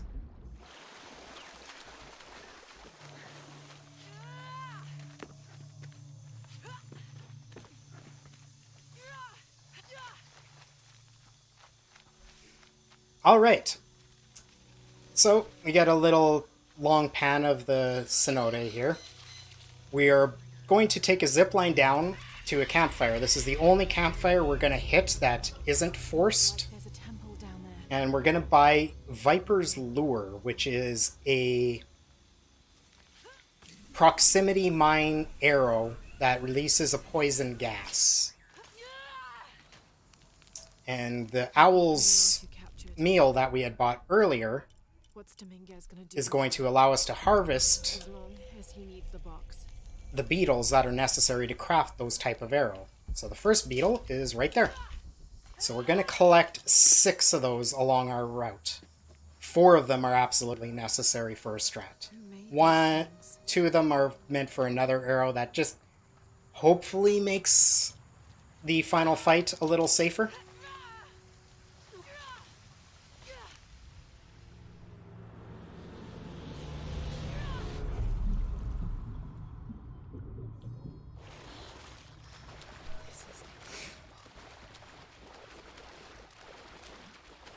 But the first 4 that we collect of those are gonna... We need 2 for each arrow of Viper's Lure that we craft. And we need 2 of those poison arrows for a strat that's not too far out now. We'll get a bunch of dramatic music and stuff in here, but this swimming section actually has 0 threats other than the risk of drowning.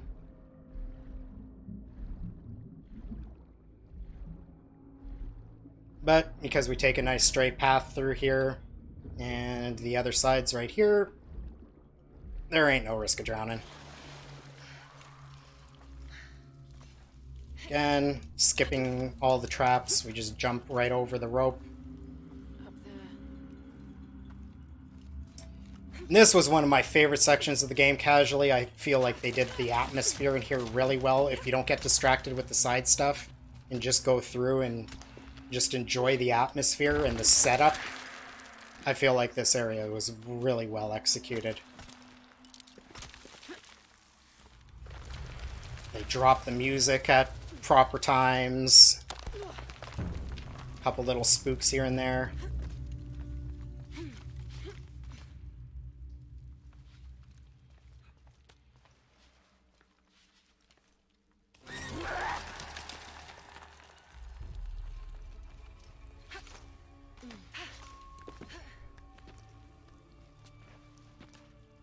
Alright, again, we're going to do a cancel of a saving grab here. We're going to attach to the wall. Lara's going to dangle for a second by one hand, but we're just going to drop and reattach to the wall quickly to cancel that animation out. It's just a noise. Just like that. But instead of going down like the game wants us to, we're going to go here and we're just going to jump randomly, and she's not going to throw the grapple for me. But it still works. It's still faster than the intended route. She was supposed to throw a grapple. For some reason, the grapple never left her hand and attached to this ledge, but that wasn't too bad. She didn't fall to her death, so yay. And still faster than the intended route of going down and doing a little wall run and swing jump, which is what the game wants you to do there. Okay, so we find this guy hanging, and the game's going to introduce shotgun to us. The triangle prompt loves to disappear. There we go. Shotgun barrier. And we're going to get beetle number 2 here. I don't see it, so let's do this. There it is. Alright, beetle number 2, and the music's going to cut out. And it's going to get really scary. So we see another one of those creatures from earlier. P.S. If you're susceptible to jump scares, jump scare warning in 3, 2, 1...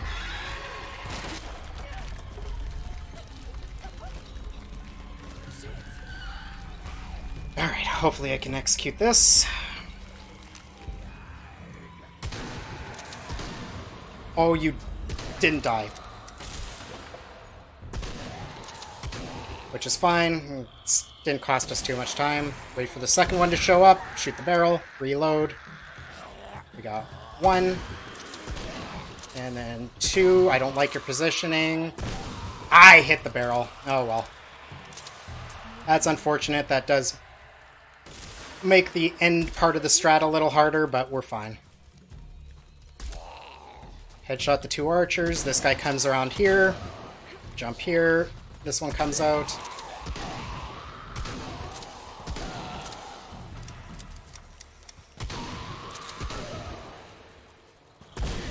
Yep, that worked out pretty well still. It's a nice easy fight of just spawn memorization. Yeah, she'll spawn in the exact same positions every single time there. So it's just a matter of staying on top, making sure your positioning's ready, and making sure you're reloaded and set for each spawn.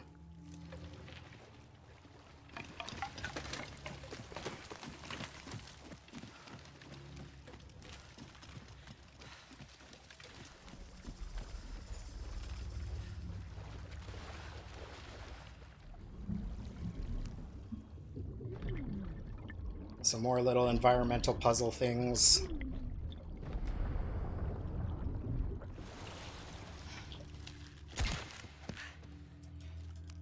Alright, so we're going to turn this part way. I have a visual cue on the wall that I turn it to. As soon as I let go, I jump in, and we get perfect dive straight in to get that on 1 cycle.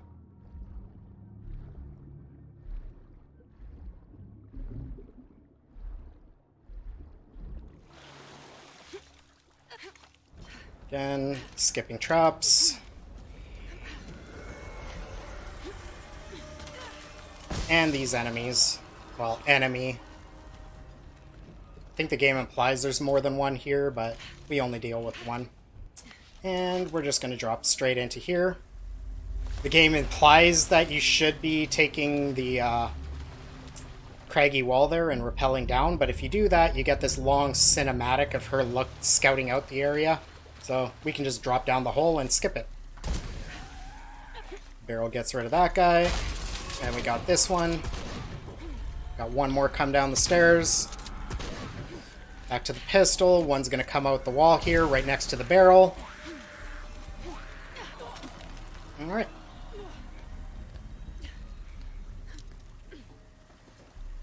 I'm going to free up this debris so I can turn this part of the puzzle.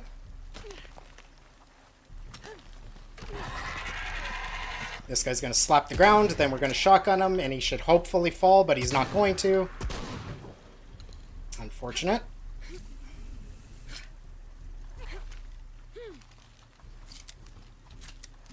Collect some ammo, and solve the puzzle. Which is very hard. I'm sure you guys couldn't guess at all as to how to solve this.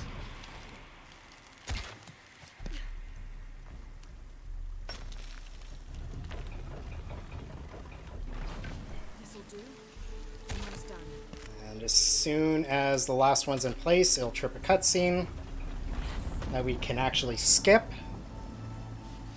And we just ignore all these enemies and jump in the water. We don't need to deal with anyone on this side anymore. So let's go solve the other half of this puzzle. Now, the other half of this puzzle has a very specific sequence of events, because a bunch of enemies at the end will spawn and rush you. But if you solve it with some specific steps, you can pretty much finish it before the enemies make it to you. So we're going to preemptively get an arrow in there. 2 archers are going to get in place. I'm going to get rid of both of them. We need to fill some water in here so we can dive.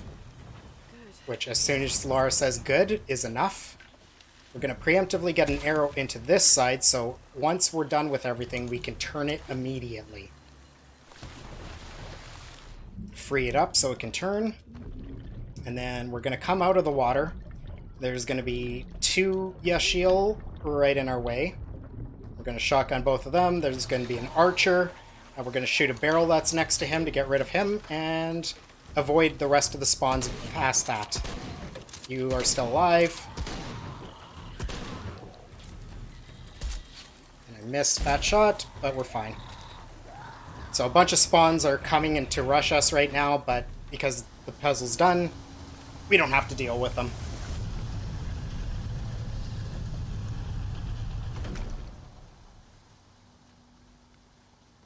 And now we get another lore dump.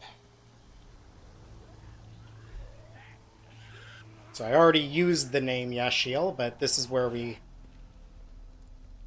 get to see the polyglot Lara read some murals and discover what's going on in this area and what these creatures are. And we get to see the most badass character model of their leader.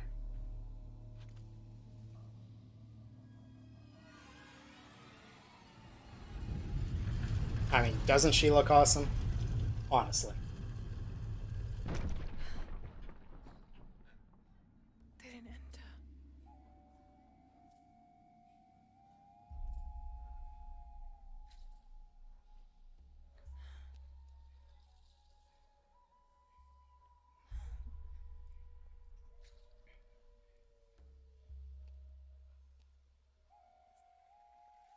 These figures, they look like those creatures, but they're graceful. Yashiel, goddesses of protection. Find out that they're goddesses of protection, apparently. The silver box of Ishal was forged in paradise and brought to earth.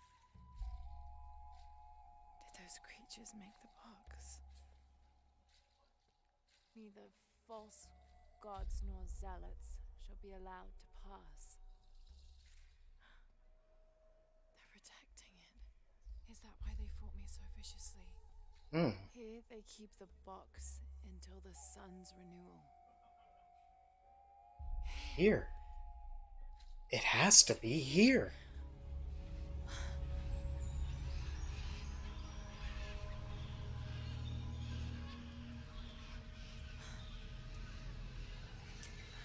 But of course, because, you know, you wouldn't have that much of a game if it was, Like the tattoos on Inaratu's arm. it's not actually gonna be here. Oh, where's the box?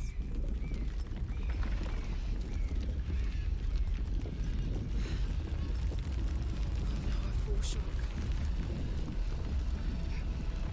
And I think they think it's our fault, and they ain't too happy with us.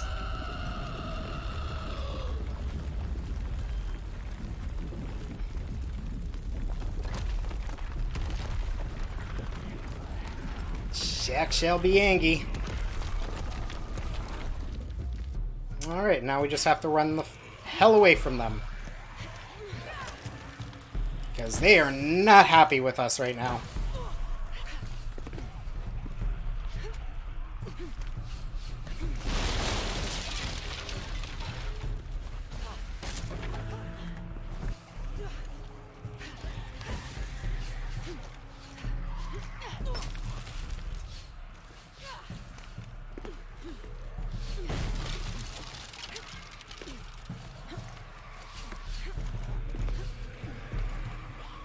So this area is pretty straightforward, just a simple run section.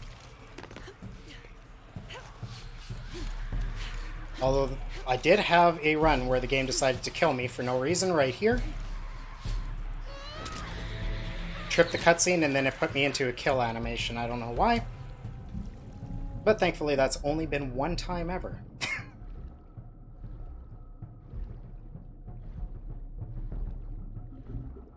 Yeah. So again, another little swim section. You can see why we bought the faster swim skill. Because over the course of the run, all these sections would definitely add up if we did not have a faster swim speed.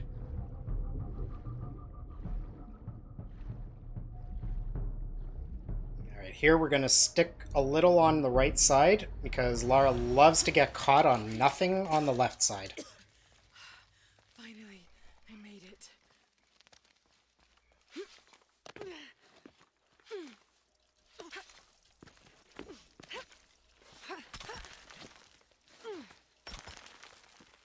Now,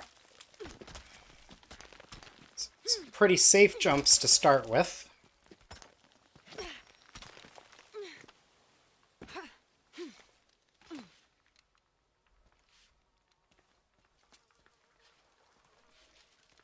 And even though it was introduced to us right at the beginning of the game, the overhangs and that as a tutorial, we haven't been able to use overhangs until now. We just got the crampons for our feet, so now we can climb over overhangs.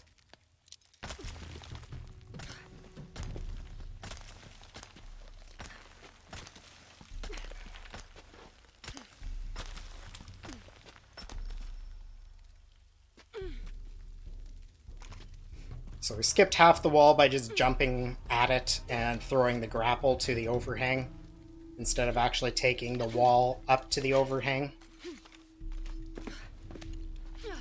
Alright, here we're going to do some risky-ass jumps and swings. So the game wants us to go up onto these overhangs and jump through them, but we're just going to swing once, swing twice, and just jump at the final area, which is quite a bit faster than actually climbing all the way up there, going through her slow climb animations, jumping from overhang to overhang because there's gaps in between them. There's 3 separate sections to those overhangs there. So as you can see how slow the overhang animation actually is, we just skipped all of that for that previous area. And it was a much longer section of overhang than this is.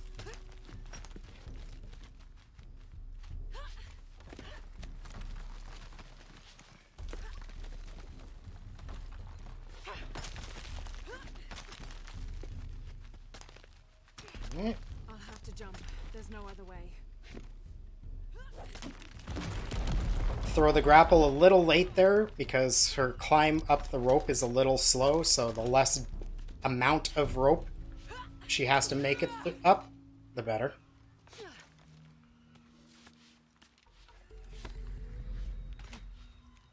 And if you didn't notice, there is another beetle right in front of us. So we're just going to grab that one. Jump off to the side here to avoid her going into a dive animation. Because other than the one time when we first got the bit of propeller to make into a knife, we don't really want her dive animation. Her dive animation's a little dramatic, a little slow. When she enters the water, she goes like 10 feet down before you can actually start moving forward.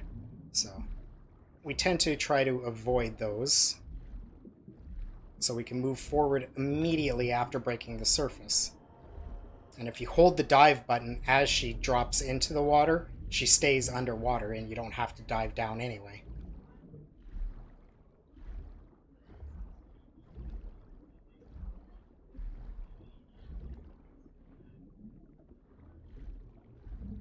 Alright, and now we found our way back to the hidden city.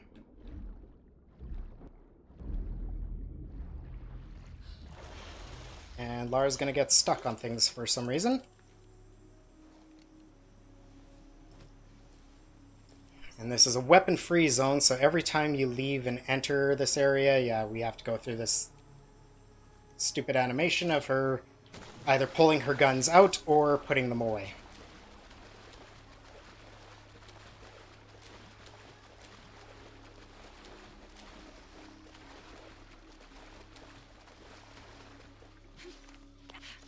We only get a couple jump rolls here before we get stuck into a slow walk. Unfortunately, this one's not skippable.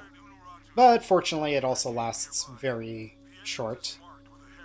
And pretty much as soon as we come out of it, we're going to be at this entrance marked with a heron and eclipse. Right there.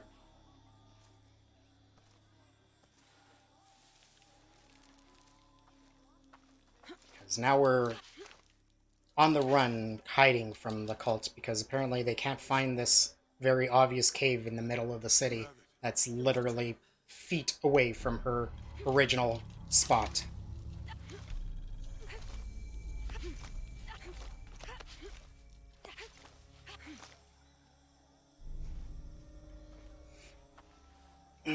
So when we did go to free Etzli, we managed to do so. However, in the process, Unuratu got herself captured. So now we have to go free Unuratu.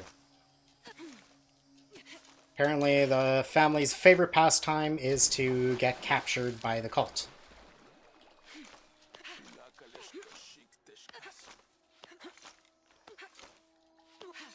So we are dressed like one of the cultist priests,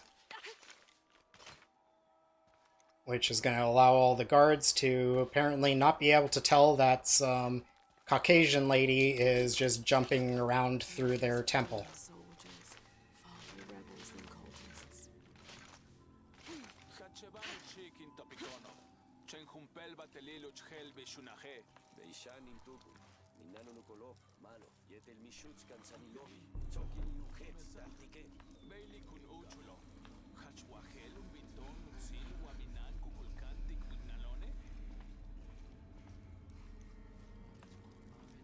So we're forced into slow walk, but then we get the ability to jump, and then a little bit after that, we'll get the ability to jump roll again, and then get stuck into a conversation.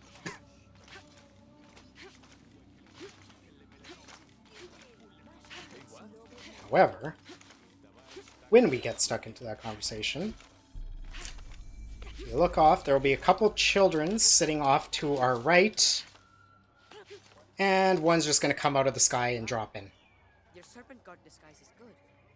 I discovered the passphrase for the prison where they're holding my mother. Innocent eyes will blink at dawn, when weakness falls away. Understood. We'll get her out, Etzli. There's one more thing. And if you didn't see that beetle, there's a beetle just off to the left, and we're hoping that the RNG is nice, that it's going to come back out into the open right as soon as I gain control of Lara. Its position doesn't seem too bad. We should be okay here. There we go. Grab that one. Innocent eyes. And that is our fourth beetle, so that's the ones we need for an upcoming fight. Alright, so we're going to do a couple jump rolls through here. Lara, thank you.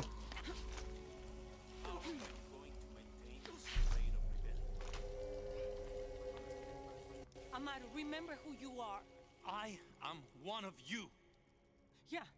So now we find When you had me arrested. Unuratu having a confrontation with Yeah, he was Dominguez, who's also It's a waste of time. goes by the name Amaru. He's originally from Paititi. So they're having that conversation about that.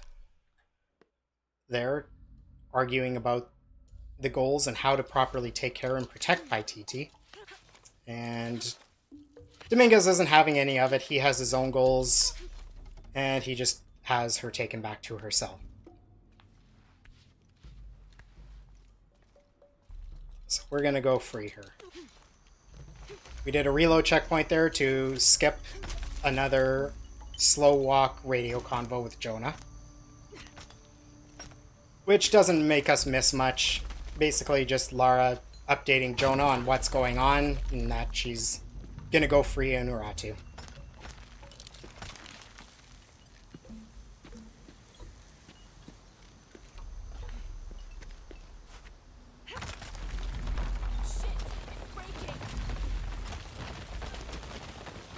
Alright, now we hope that the game behaves itself here. The camera does have a tendency to break in this section and not properly follow Lara at times.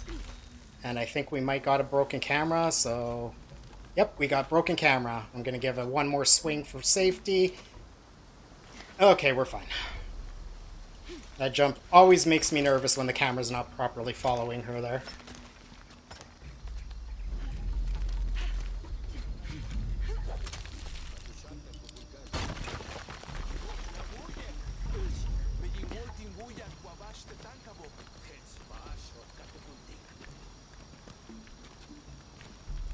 I have no idea why that camera break happens. Thankfully, it's not frequent, but it's enough times that you know it's a chance of happening.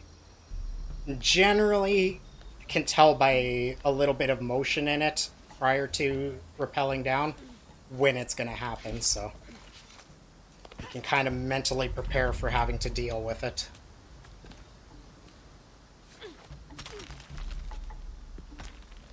Alright, this is another spot the camera can be uncooperative, because we're going to do another little bit of skipping, climbing overhangs here. Yeah, camera looks like it's going to cooperate with me, thankfully. So swing, jump, and attach to there, so we don't have to climb that overhang, make the jump over to this overhang. Unfortunately, we didn't attach to the most ideal position, but we did skip some of this overhang climb. Just cross the river, almost at the prison. There are guards everywhere. We're heading towards the river. Get back to you when we're there. Okay. And there are guards literally right behind us on this like little island in the middle that somehow do not see Lara dressed in bright green climbing here, but here we are into Unuratu's cell, which she apparently couldn't climb the wood scaffolding that's like right beside her to the hole we just dropped from. So we actually had to come in here and break this wall for her to get out. Because, you know, video game logic.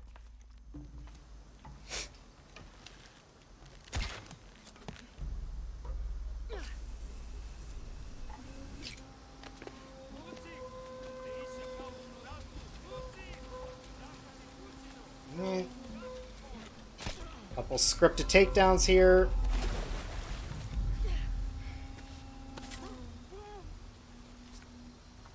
Get the camera to actually behave.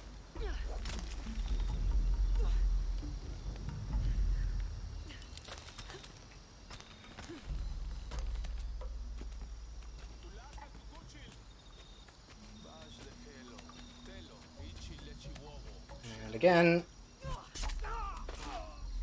And here we would get to see how much of a badass Unuratu is, but you know, we can actually skip that scene, so we'll skip it. We're going to craft our Viper's Lure arrows right there, because we're on a forced slow walk across that bridge. Because coming up after a little bit here is going to be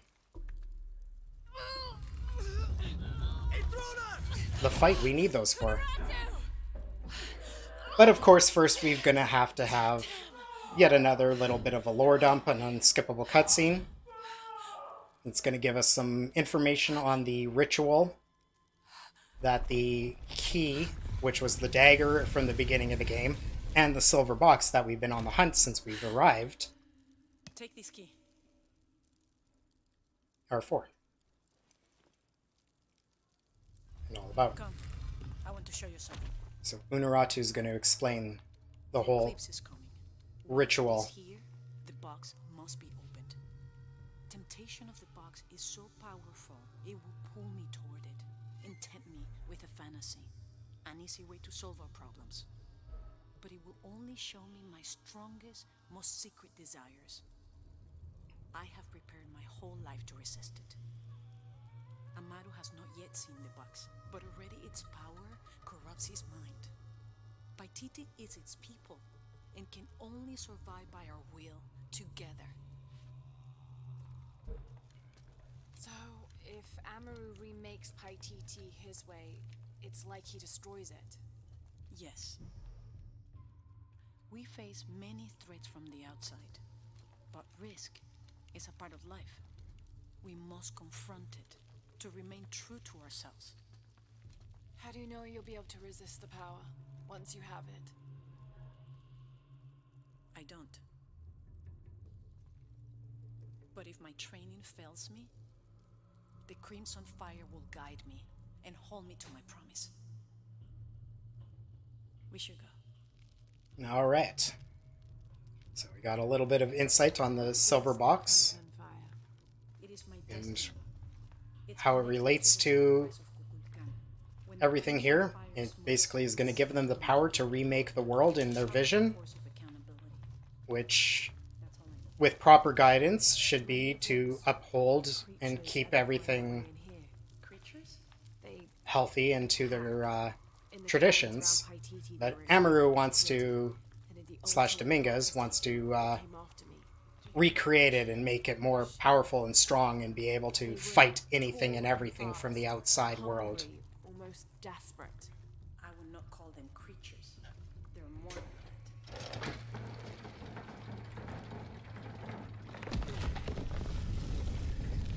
that. Lara's asking a few more questions about the creatures, the shield that she ran into. And is finding out that they never attack the city. In fact, they kind of just live in cooperation with them and kind of protect the city. There are many legends. It was long ago, but Paititi owes much of its safety to them. They protect it. I don't know if that's their intention, but their actions have that effect. They don't ever attack the city. No. Now, I didn't check Lived in cooperation. what BTTV emotes Of a rebel. We have to stop the channel here has. Not unprepared. But if they don't have Bongo Cat, I did see some cat jams earlier on, so get some cat jams in there at least.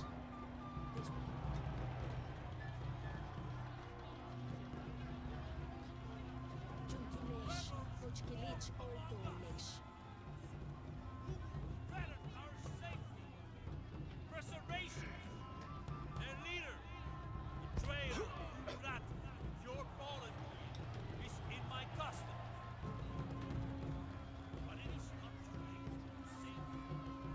Today, we offer There we go. Come. See what he does. prayer of protection as the end draws near. The sacrifice. Trevor's life will be redeemed. Beyond his fellows see the light. Then rejoin us. Bongo Cat should be. Amaru said he wanted an end to violence. He sees it as a means to an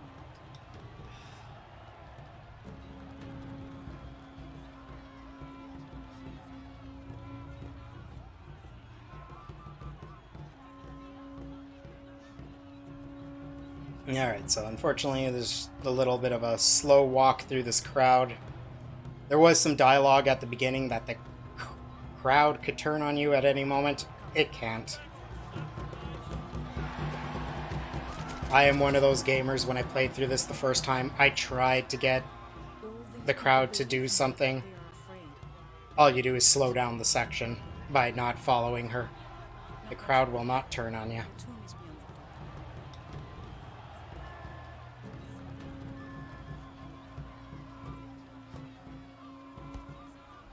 the door.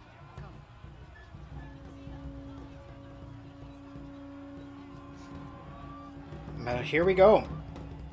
This used to be one of the most problematic splits in the entire run, Eyes will blink at dawn when weakness but falls away. I labbed it, used one of the PC runner's strats as foundation, but altered it further to make this just a really nice, consistent area. So we got a little bit of a climb first.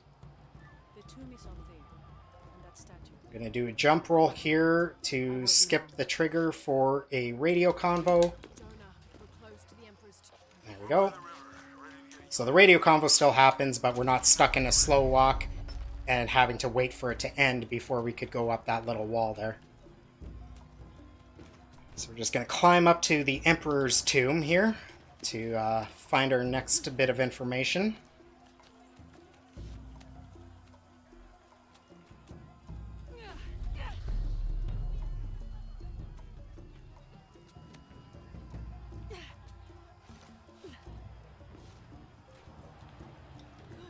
Now to get in. And in case you forgot what the name of this game is, there's the shadow of the Tomb Raider on the wall over there.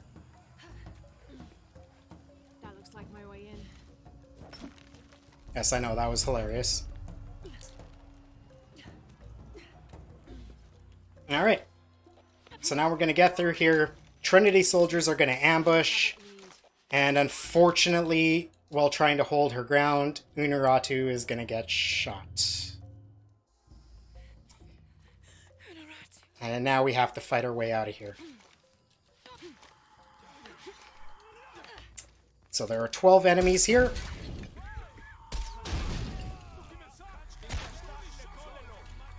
But we're just going to fly through these guys. Why are you here? Sir, that's rude.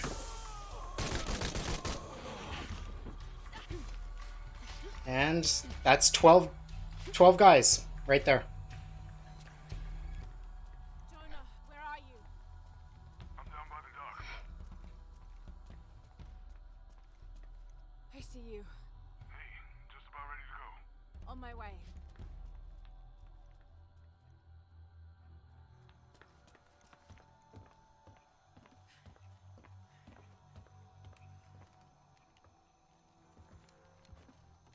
Where's Unuratu? And if you don't believe me, watch it back and watch the XP count up. Every 30 points of XP was 1 kill. But yes, that was 12 enemies in like 30 seconds. Where is my mother? Your mother. She fought. And it's just one of those areas, the arrows they fire seem to do like some kind of residual additional damage. Amulet. So Lara can die actually really easy there, especially since, as I mentioned at the beginning of the run, we're running this on normal instead of easy. So she can actually die pretty easily in this section. She was a warrior. There's the guys with the sticks who melee attack her. They have long lunges that are hard to dodge out of and do wicked damage with, and then there's multiple archers as well. Plus, I think they throw some stuff as well, if you actually like let the fight play out fully. Uchu, assist them with the boat. We will prepare for battle. But when we come out the other side, we meet up with Etzli and his people, as well as Jonah, and have to break the news to Etzli that his mom died, and that he is now the leader of their group, their tribe. So what's next?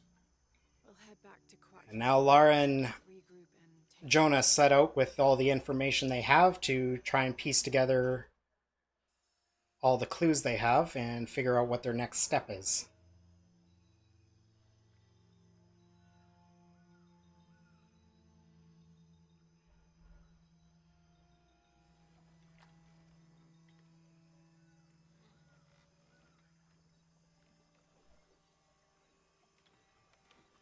all that for another riddle.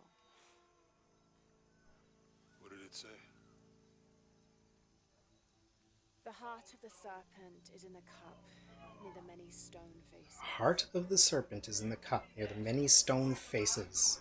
It's better than nothing. I suppose. We need to find the box and end this.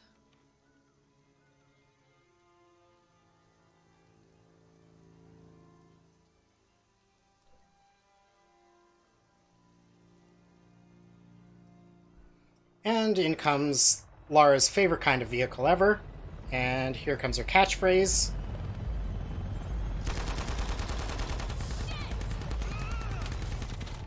There you go, Lara. Nathan Drake has crap. Lara Croft has shit.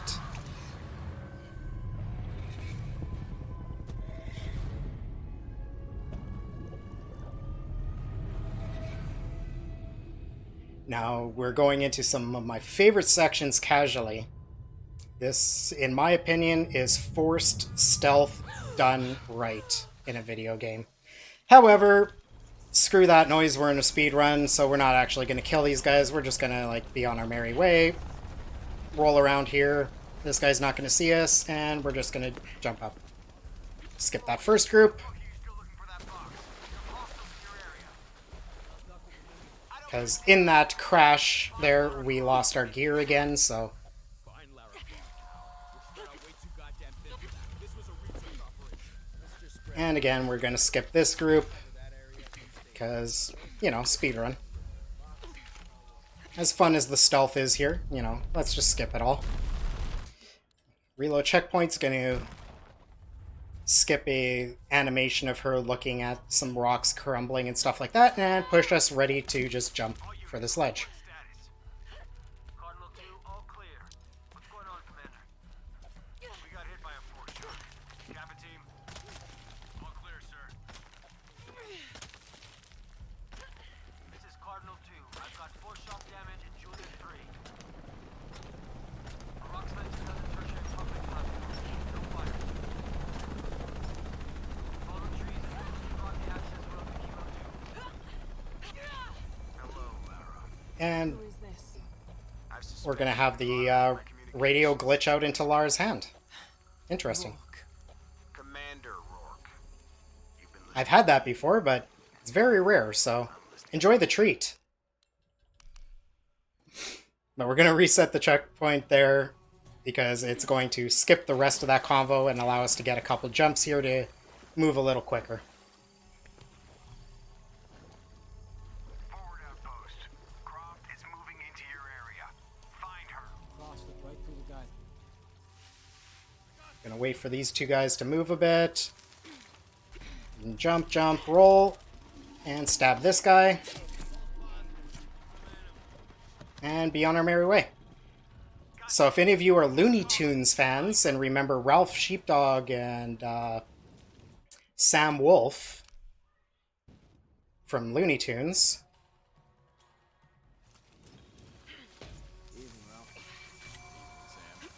nice little Easter egg right there. Evening, Ralph. Evening, Sam.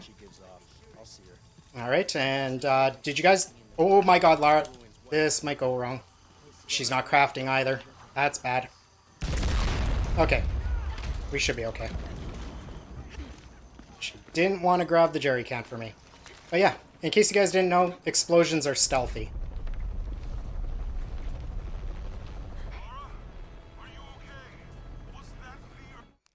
And once we get the second checkpoint up top, we can skip this conversation where Jonah asks Lara some questions and Lara's like, Rourke just talked to me and they're listening to us. Don't talk to me on the radio anymore. I will get contact with you soon. And here we find out some information about how to make fear arrows, which are going to make people trip the hell out and attack their allies.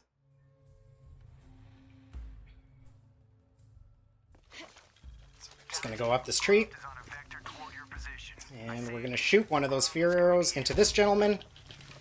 He's gonna lose his mind and start shooting at everything he sees. And we got good RNG. Sometimes the guy off to the right, he won't kill, and we have to stealth kill after, but we got the good RNG. I'm just gonna jump past all these guys, roll out, grab one of these jars, craft a little smoke bomb. We're gonna throw it up here.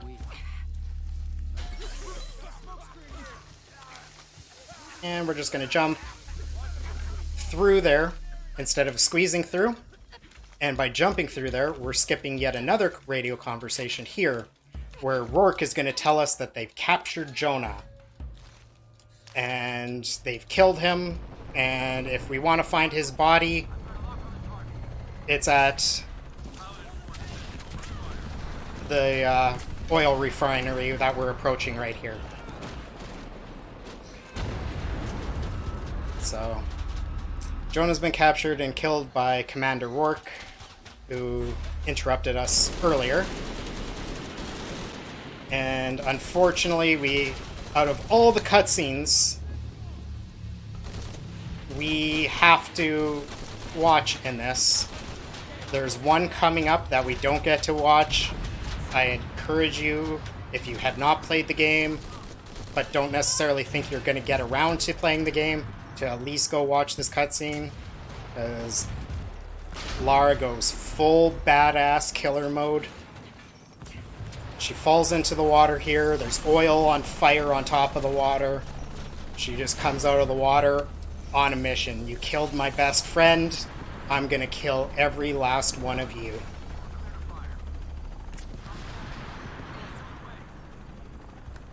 This explosion's gonna drop us into the water, but yeah, she comes out badass, just ready to kill everyone. Ah, we got hit. That's not a big deal, it's just a small time loss. Okay, we're gonna shoot the barrels. Kill a couple guys up top here, if I can even see them.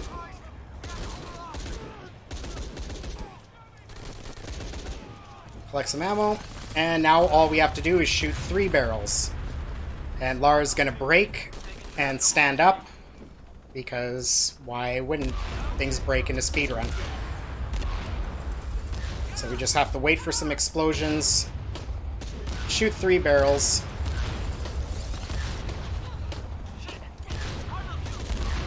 Collect this ammo, and Jonah is going to spawn in for a second.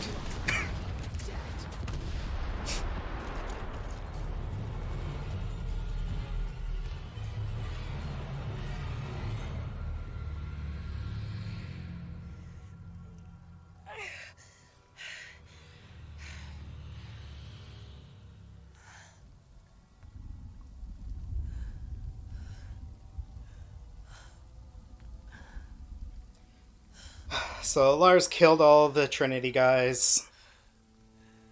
Everything's been just a huge mess. Jonah's dead. And she just doesn't know how to continue.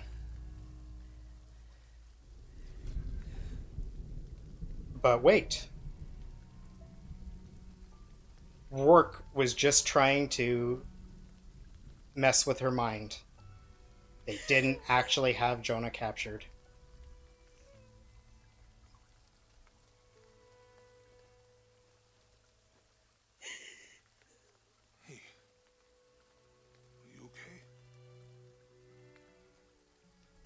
And I really love how Jonah's and Lara's friendship are portrayed in this one. How their friendship developed over the games.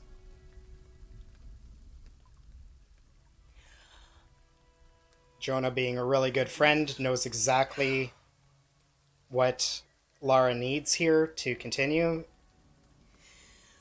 He knows she's shaken up about all this, but he also knows she's very goal-orientated. I don't know, Jonah! She knows she loves solving puzzles and solving these mysteries, so he gets her right back on track with the clue. The heart of the serpent is in the cup, near the many stone faces. And what kind of cup are we talking about? Some kind of chalice? A chalice that's not very Mayan. It's not very Mayan. Wait. But wait! It's not mine. It's not Mayan. The clue was left by a 17th century missionary, Andrea Lopez, a Jesuit. The serpent in the chalice is a symbol of St. John. We're looking for a Christian holy site. Oh, Like a church of my That's a God. pretty common name. Could be dozens. Not within tracking distance from Paititi.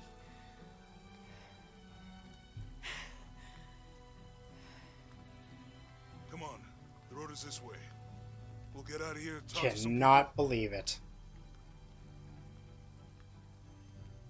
So Lars put the pieces together, figured out why, when we went to the place that had all the shield there, why the silver box was gone. The old Spanish explorer had already taken the box many years prior.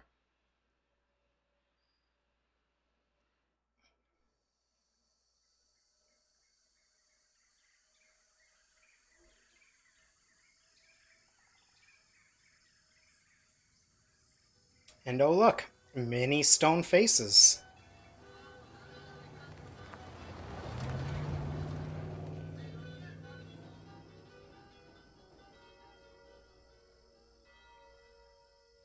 This is it.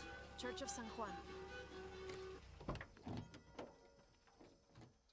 Alright, so we're going to take a couple steps forward, get Abby talking, and then we're going to reload checkpoint.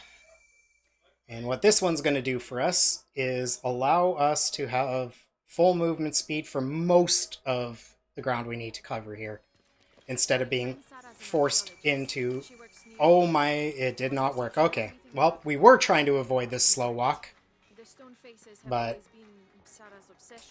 apparently I didn't let her go far enough forward. We're just going to run with it, though. We're just going to run with it. So normally we'd be able to get a couple jump rolls here, just to avoid most of that slow walk. You still get stuck in it a little bit, but it does save like 5 seconds. Abby's friend mentioned a crypt somewhere around the library. I'll meet you there.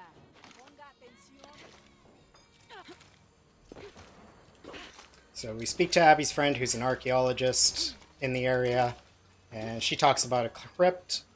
It must be what we're looking for, so we're going to go investigate it. Just going to try to keep our body angled in front of Jonah here. The camera's not going to like it, but as long as Jonah doesn't get ahead of us, we're fine. Maybe it'll help. Because when Lara's ahead, he'll keep pace with her, but when he gets ahead, he kind of slows down and just gets in her way. So I'm just going to make sure we stay in front of him.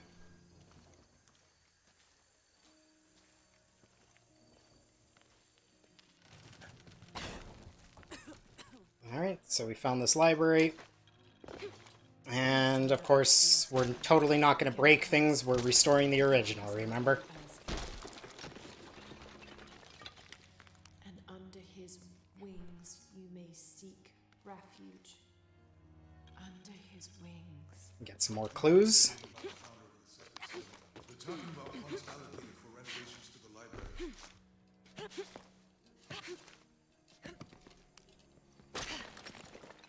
Wow, got a nice roll into this mural. The sun will be darkened, and the moon will not give its light. Jonah, those 2 Bible quotes. The sun will be darkened, and under his wings you may seek refuge. What does it mean? That's it. Look for a heron and an eclipse. Oh look, it's a heron and a sunset. I mean an eclipse. That was totally an eclipse. If you think that's a sunset, you're wrong. A sun on a horizon is an eclipse, not a sunset. We'll find a way.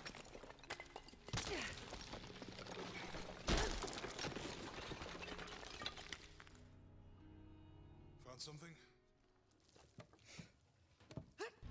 Alright, so we figured things out, and now we got some little light puzzles to do. Walk while you have the light. Now, a friend of mine was playing this casually recently, and Jonah's head, like his actual skin textures, completely de-rendered here. So he was just like a body with floating hair. It was the best thing I've ever seen, and I'm disappointed every time I've run this since that it doesn't happen for me. Station 3. Jesus meets his mother. But we're going through the Stations of the Cross. Anyone who's familiar with Catholicism will be well familiar. For Catholics, it's 12 Stations of the Cross, but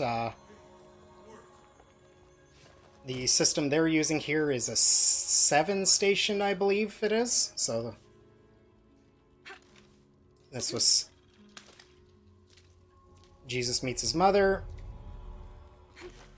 Let's have a look at these frescoes.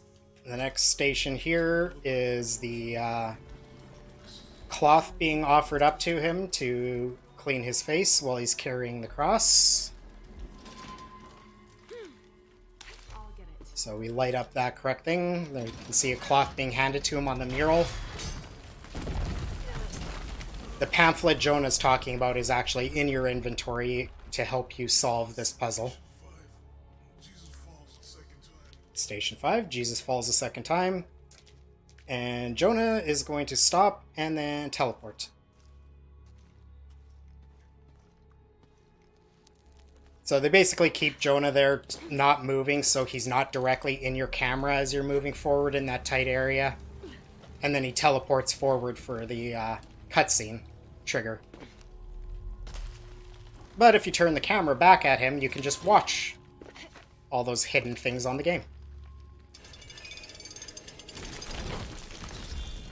So we're going to solve the last couple stations of the cross here.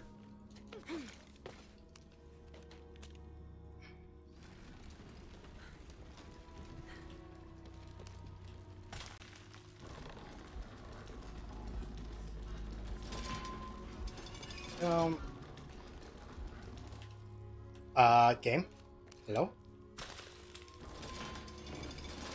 That was weird. Thank you for that. Which is gonna open this up for us. And that little brick area in the middle, there's a body in there with the silver box. I can't remember if it's actually Lopez or if it's one of Lopez's men got sealed in there with the silver box. But regardless, we pry that open and we now have the silver box. But of course, you know, it wouldn't be a Tomb Raider game if everything didn't start collapsing after we find out something. So everything starts collapsing and we have to swim out of here. Jonah finds his own way out. And we try to go and meet up with him again.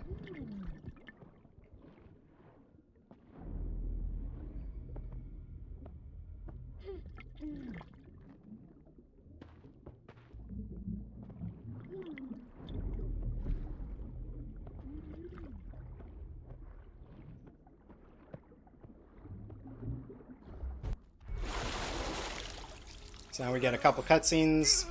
We find out Jonah ran into Trinity and Dominguez, trying to get info on where we are. And to try and save him, we surrendered the silver box. What am I doing? I am very fortunate that that didn't go topsy-turvy. That jump was very ill-informed. Alright. So now Jonah's with Trinity. We need to go save him again.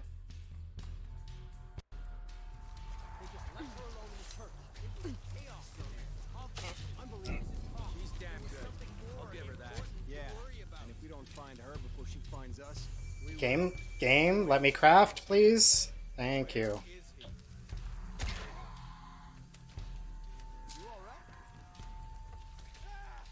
Dropped a couple arrows up for the rest of the run.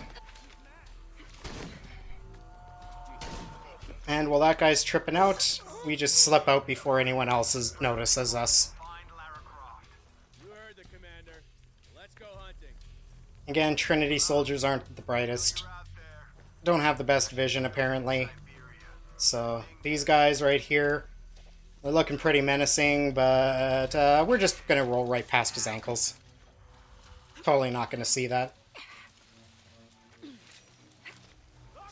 And these guys are going to notice us, but it's going to be far too late, because the trigger for the next area is right at the top of the stairs.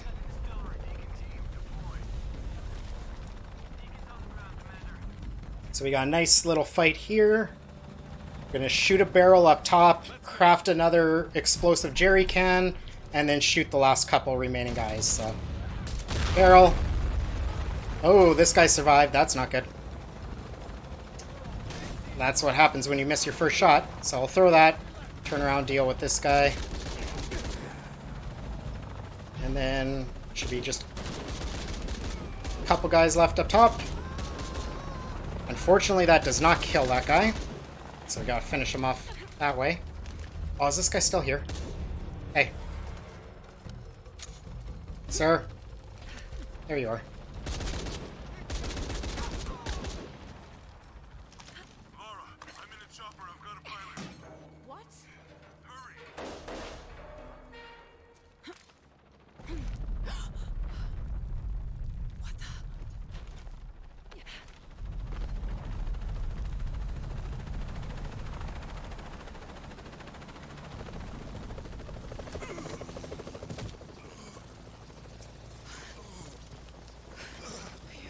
And now Dominguez has what he wants. He has the silver box to conduct the ritual.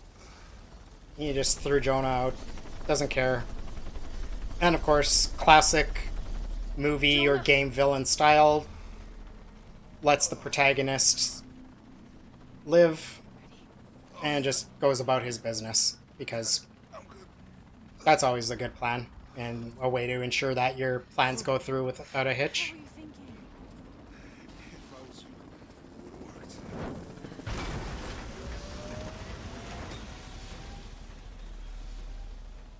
They might not get Go.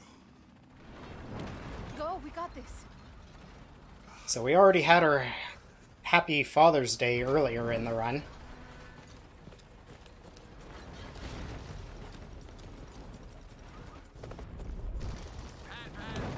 Pan, pan, pan, pan, pan. Happy Pride Month.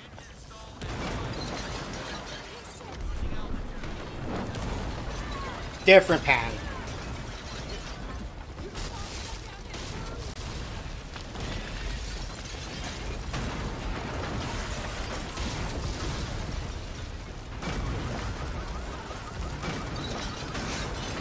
So, of course, some more collapsing set piece drama, because why wouldn't we have that?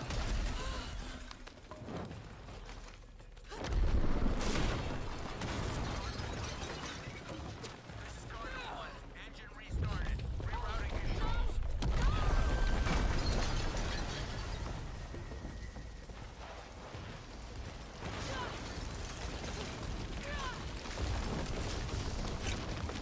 Just making sure we pay attention to the path, hit all our jumps.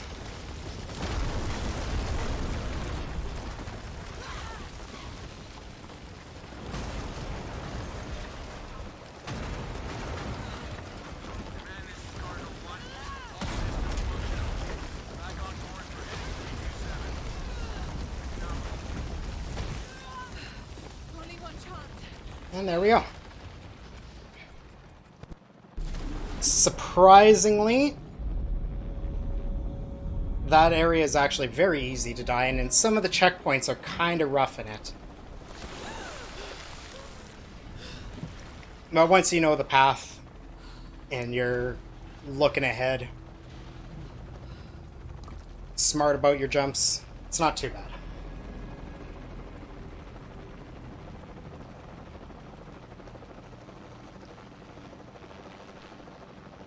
And now we get a whole bunch of lore dump. This is one of the worst ones in the game, unfortunately.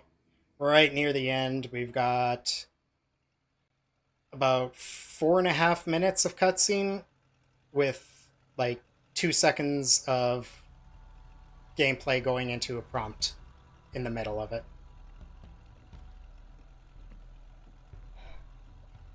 But now we have Lara collecting herself. Dominguez has the box. He has everything ready. The apocalypse and the eclipse are drawing very near. They need to come up with some sort of a plan to stop everything from happening. It's not your fault. So they're on their way back to Paititi to try and figure out how they're going to go about this. It's Dominguez. It's Trinity.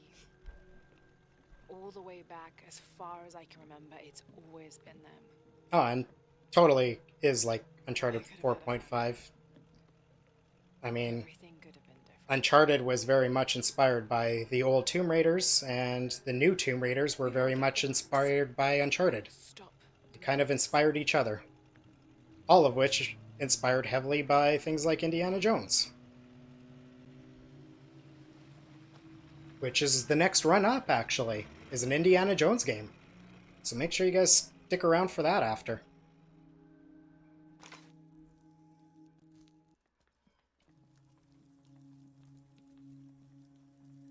Your Highness.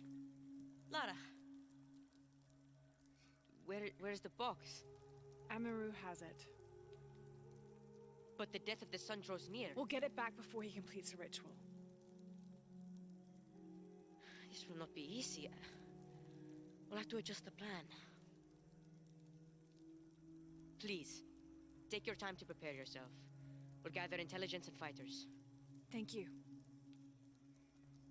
Alright, So rather than prepare herself, we're just going to go straight into the end events because, you know, of course, speedrun. This is basically your point of no return type area where it's like, if you want to do some side quests, go do it. But we don't want to do that. We're just going to talk to Etzli and progress the game. We have options. So right back into cutscenes. We get to hear their amazing plan of how they're going to do this. Follow the Sack Bay to the Great Stone Bridge to reach the pyramid. If we approach them head on, we have the best chance to intercept them, but we could easily be overwhelmed. If we go in this way, it'd be more secure. But our timing would have to be perfect. It'd slip through our fingers. Can we do both? If we approach head on, I can go around the other way and act as a sniper. Holy crap, we're going to get a sniping section. They'd be trapped. Going to go around and act as a sniper. Everyone else is going to try to cut off Trinity head on. Then, on your order. Gather the troops. We've got a plan on how to stop them.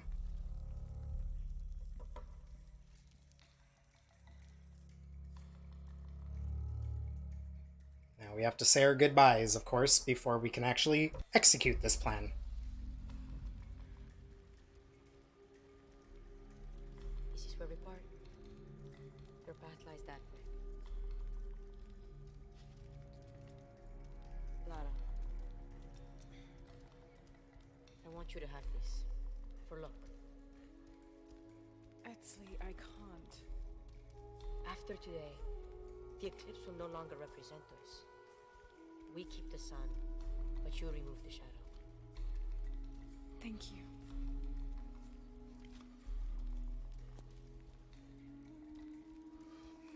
Be careful, Jonah. You too, little bird. Aw, he called her little bird, just like he does in the first game. And very awkwardly in Rise, but that's not Jonah in Rise. In case you guys were unaware, that's a body double. That he's a spy from Trinity. Jonah's not actually in Rise. That's why he looks so different. Totally canon, don't question me on it, just go with it. Okay, let's go. We gotta get to our position to snipe, so gotta go for a little swim and a little bit of platforming to get set for this plan.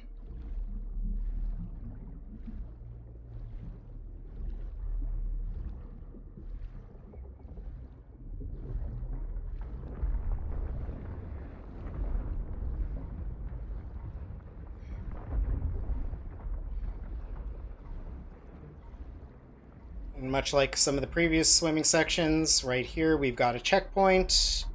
As soon as it hits, we're going to reload and get full breath back for Lara.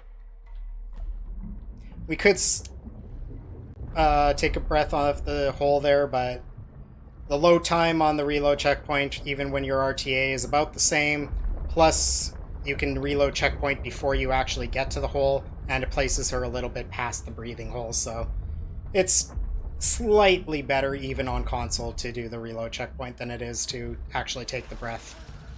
Definite advantage on console. I mean on PC because of the load remover that they get. Alright, so a little bit of platforming to get set for the sniping section.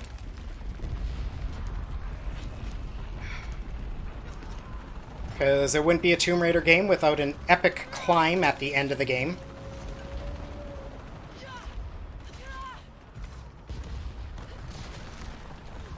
This one's broken into a couple sections. So we're in the first section of the epic climbing.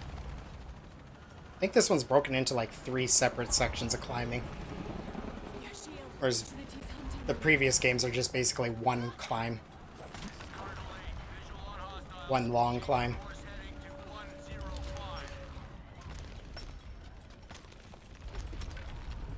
Okay, once we're around the corner, do that. And okay, I don't trust her. Lara? Nope, yep, she's gonna do that to me. I could tell by her motion. I don't know why that happens occasionally, but she won't properly set to jump sideways. Still trying to figure out better ways to avoid that.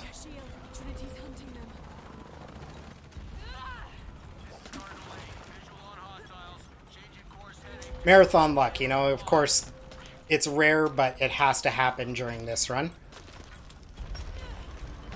There we go. This time should be good. Yeah, that's what she's supposed to do, is go into that animation so we can jump sideways. Swing forward. She magnetizes to this handhold nicely. And you guys ready? Here's our epic snipe. Look at that epic sniping section. Did you see that snipe? Oh, that was fun. Enriching gameplay right there. Best sniping section in a video game ever.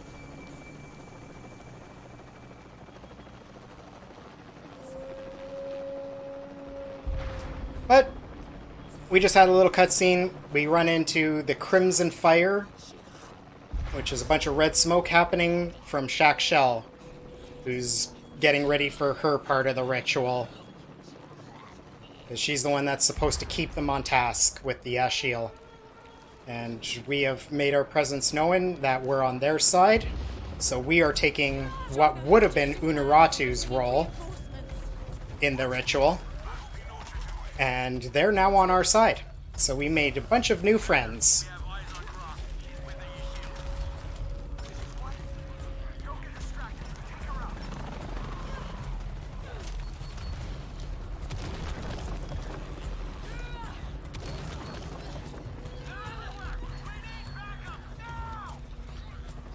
Next part of the epic climb.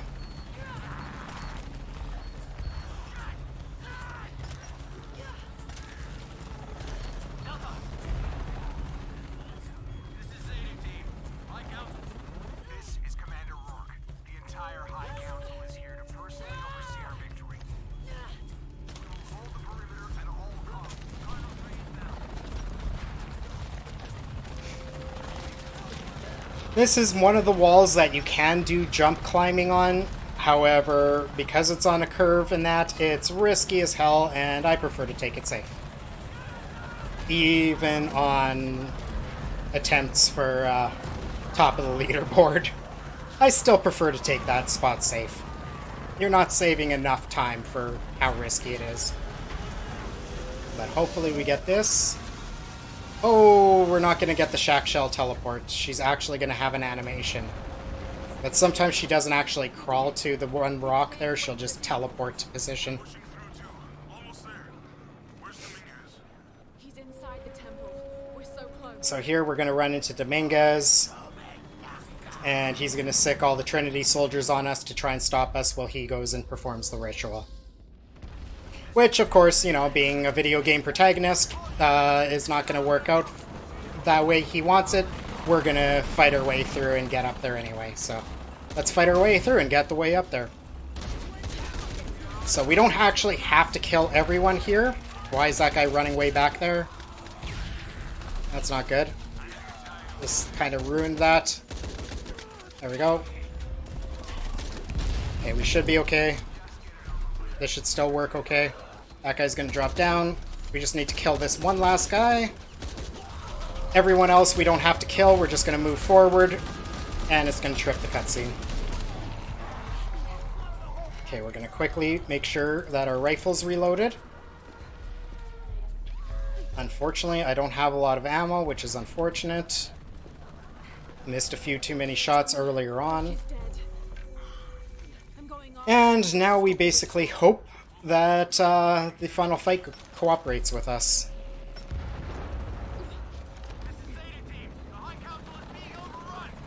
So, last bit of epic climb, of course. Because, you know, we gotta have that epic climb before the climax.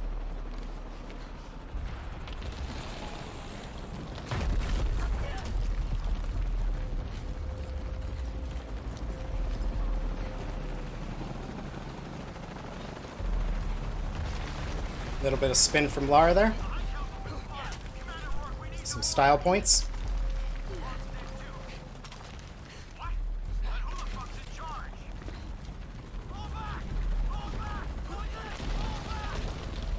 And the guy that was in the tank there on that previous fight was Rourke, so Rourke's dead. We got rid of Rourke, and we just need to deal with Dominguez.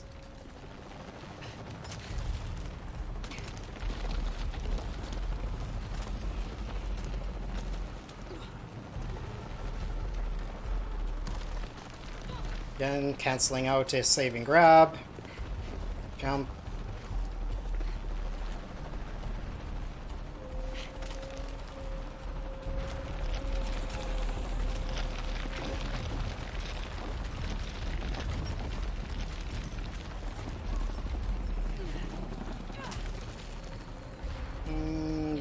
Grapple attached, good. Sometimes the grapple can attach a bit above the craggy wall, and it can cause issues with her attaching to the wall. Speaking of issues, Lara loves to act like she's going to jump from here, even though... Lara, thank you. Even though she can't jump anywhere from there. So, sometimes you just gotta bump the camera a few times until she cooperates. And here we are, final fight. So we're gonna get rid of this guy with the fear arrow, not draw any attention to ourselves yet, and we got 3 of these pillars to destroy. And unfortunately the checkpoint is right at the beginning, so we want to try to draw some of their attention over here so we can safely do the second pillar.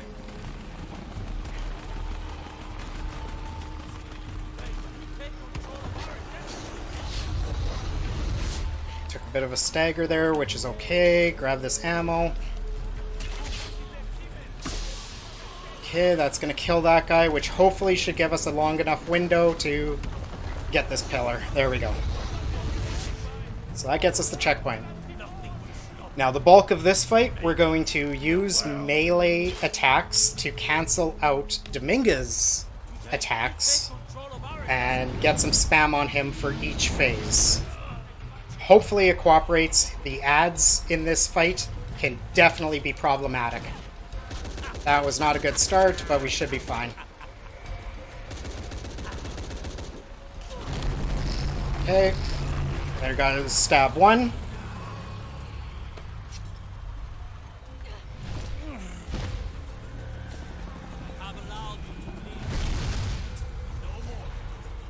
Now we're going to actually flee here just to grab some ammo and reload, and also get him away from his ads.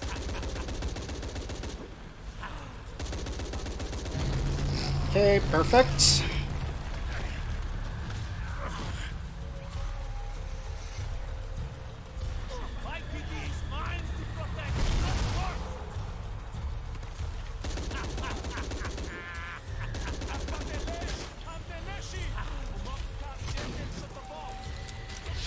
Oh my goodness. Quick emergency heal. And stab 3, which thankfully happened because that gives us a checkpoint. This is our mid-fight checkpoint. Yeah, Dominguez got a little stuck on the stairs there.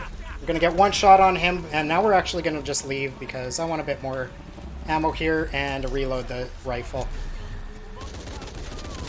Get this guy out of the way. Dominguez is teleporting to us, which is good. Okay. Next stab.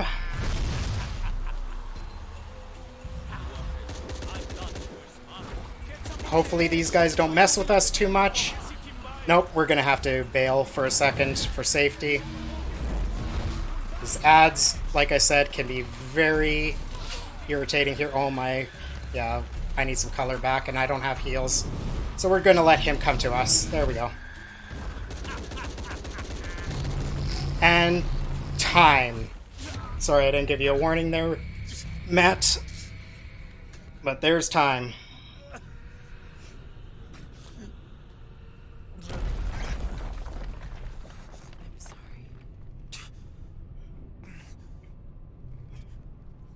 Thank you for the GGs. Hope you all enjoyed that. I absolutely love this run. I find, even with all the unskippable cutscenes, it actually has really nice flow to it as a speed run. Very enjoyable run to execute. I will. It's one of my favorite games. I love this trilogy. Minus Rise when it comes to speedrunning. Rise is a bit of a painful speedrun, to be honest. But gave you guys the whole story pretty much because all the cutscenes were unskippable. So now Lara's going to get some flashbacks, visions here as was described to her earlier. The box is going to show her her deepest desires, which is to be back with her parents and her family. But she's going to have to ignore it, say goodbye to her parents, because the real world is her parents are dead. And we just need to accept reality and try to build a better world with what we have. So she's going to go through all of the tradition here with everything, so leave the cutscene on? I can do that, Matt.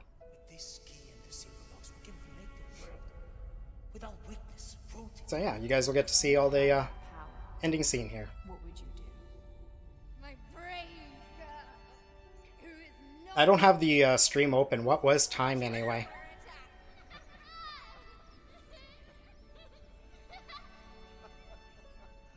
Where shall we go next for our real adventure?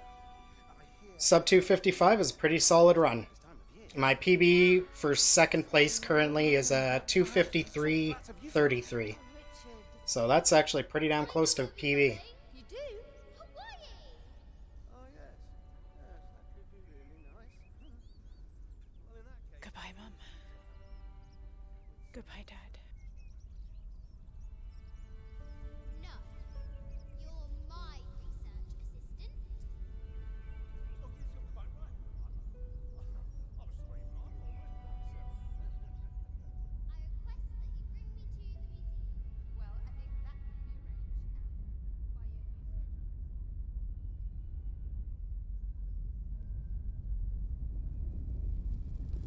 arranged by your new schedule.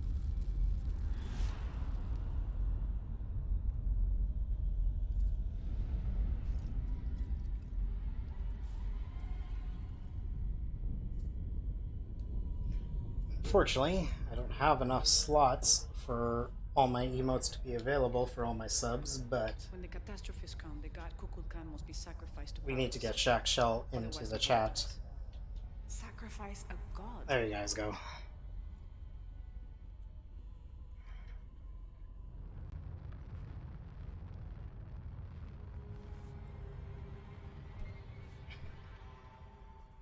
The sacrifice is my duty. But if my training fails me, the Crimson Fire will guide me and hold me to my promise.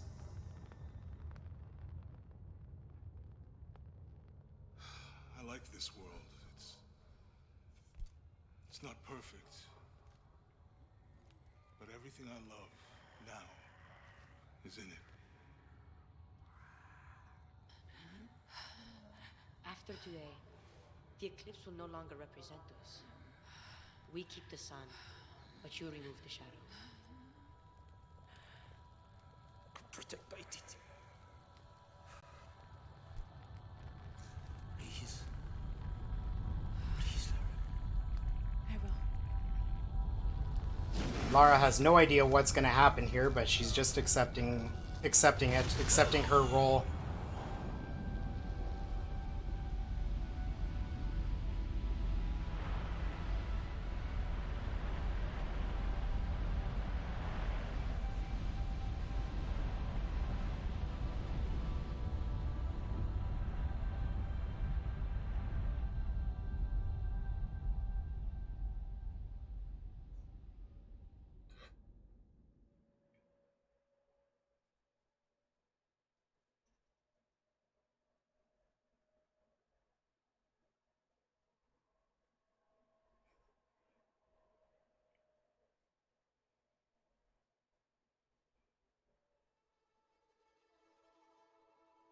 But of course, we all know she didn't actually die there because this trilogy is meant to be her origin stories as an adventurer.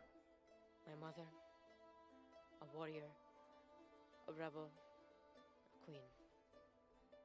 She will be Canonically, it takes place before the original games.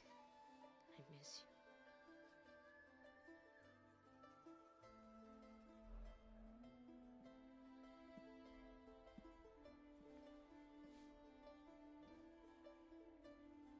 Now, They will heed her spirit to reunite Paititi.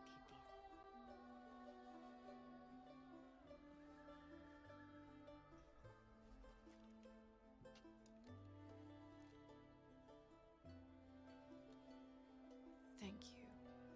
So they put Unuratu to rest, and then start talking about how to move forward and rebuild Paititi and, you know, Some head back to Kwakyaku. just live. Really? Missing the jungle? Off in search of the elusive fish tree? Abby and I are headed to the coast for a few days. I'm glad. What about you? I think I'll stay here for a while longer. And restore a few more artifacts? Don't know. You're never gonna live it down that you just said that, Prokya. I don't know. Etzli will help me figure it out. He'll let me know what Just so you know. Paititi needs to rebuild. Wow. I'm done searching. You are now a Karen. Alright. Don't you have to pack or something? Now you are stuck with me till tomorrow. You're welcome to stay as long as you wish, Lara. Safe travels, Jonah.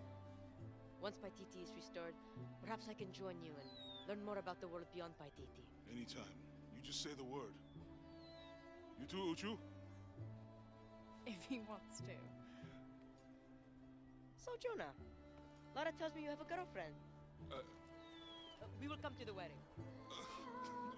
Wait, whoa. But yes, Why don't you show me thank you everyone running the event for all your work. Thank you very much for having me. It was a pleasure to show off this run. Lots of great runners this entire event. Make sure you guys stay tuned for the Indiana Jones run coming up. Take care.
I had it all wrong. I thought that taking control of my life meant venturing out to do something extraordinary. I thought I had to fix everything. But the mysteries of the world are to cherish more than to solve. I'm just one of their many protectors. I'm not sure what the future has in store, Jonah, but whatever adventure's on the horizon, I can't wait to meet it. I'll try not to take myself too seriously. Tea, Miss Croft. Lovely.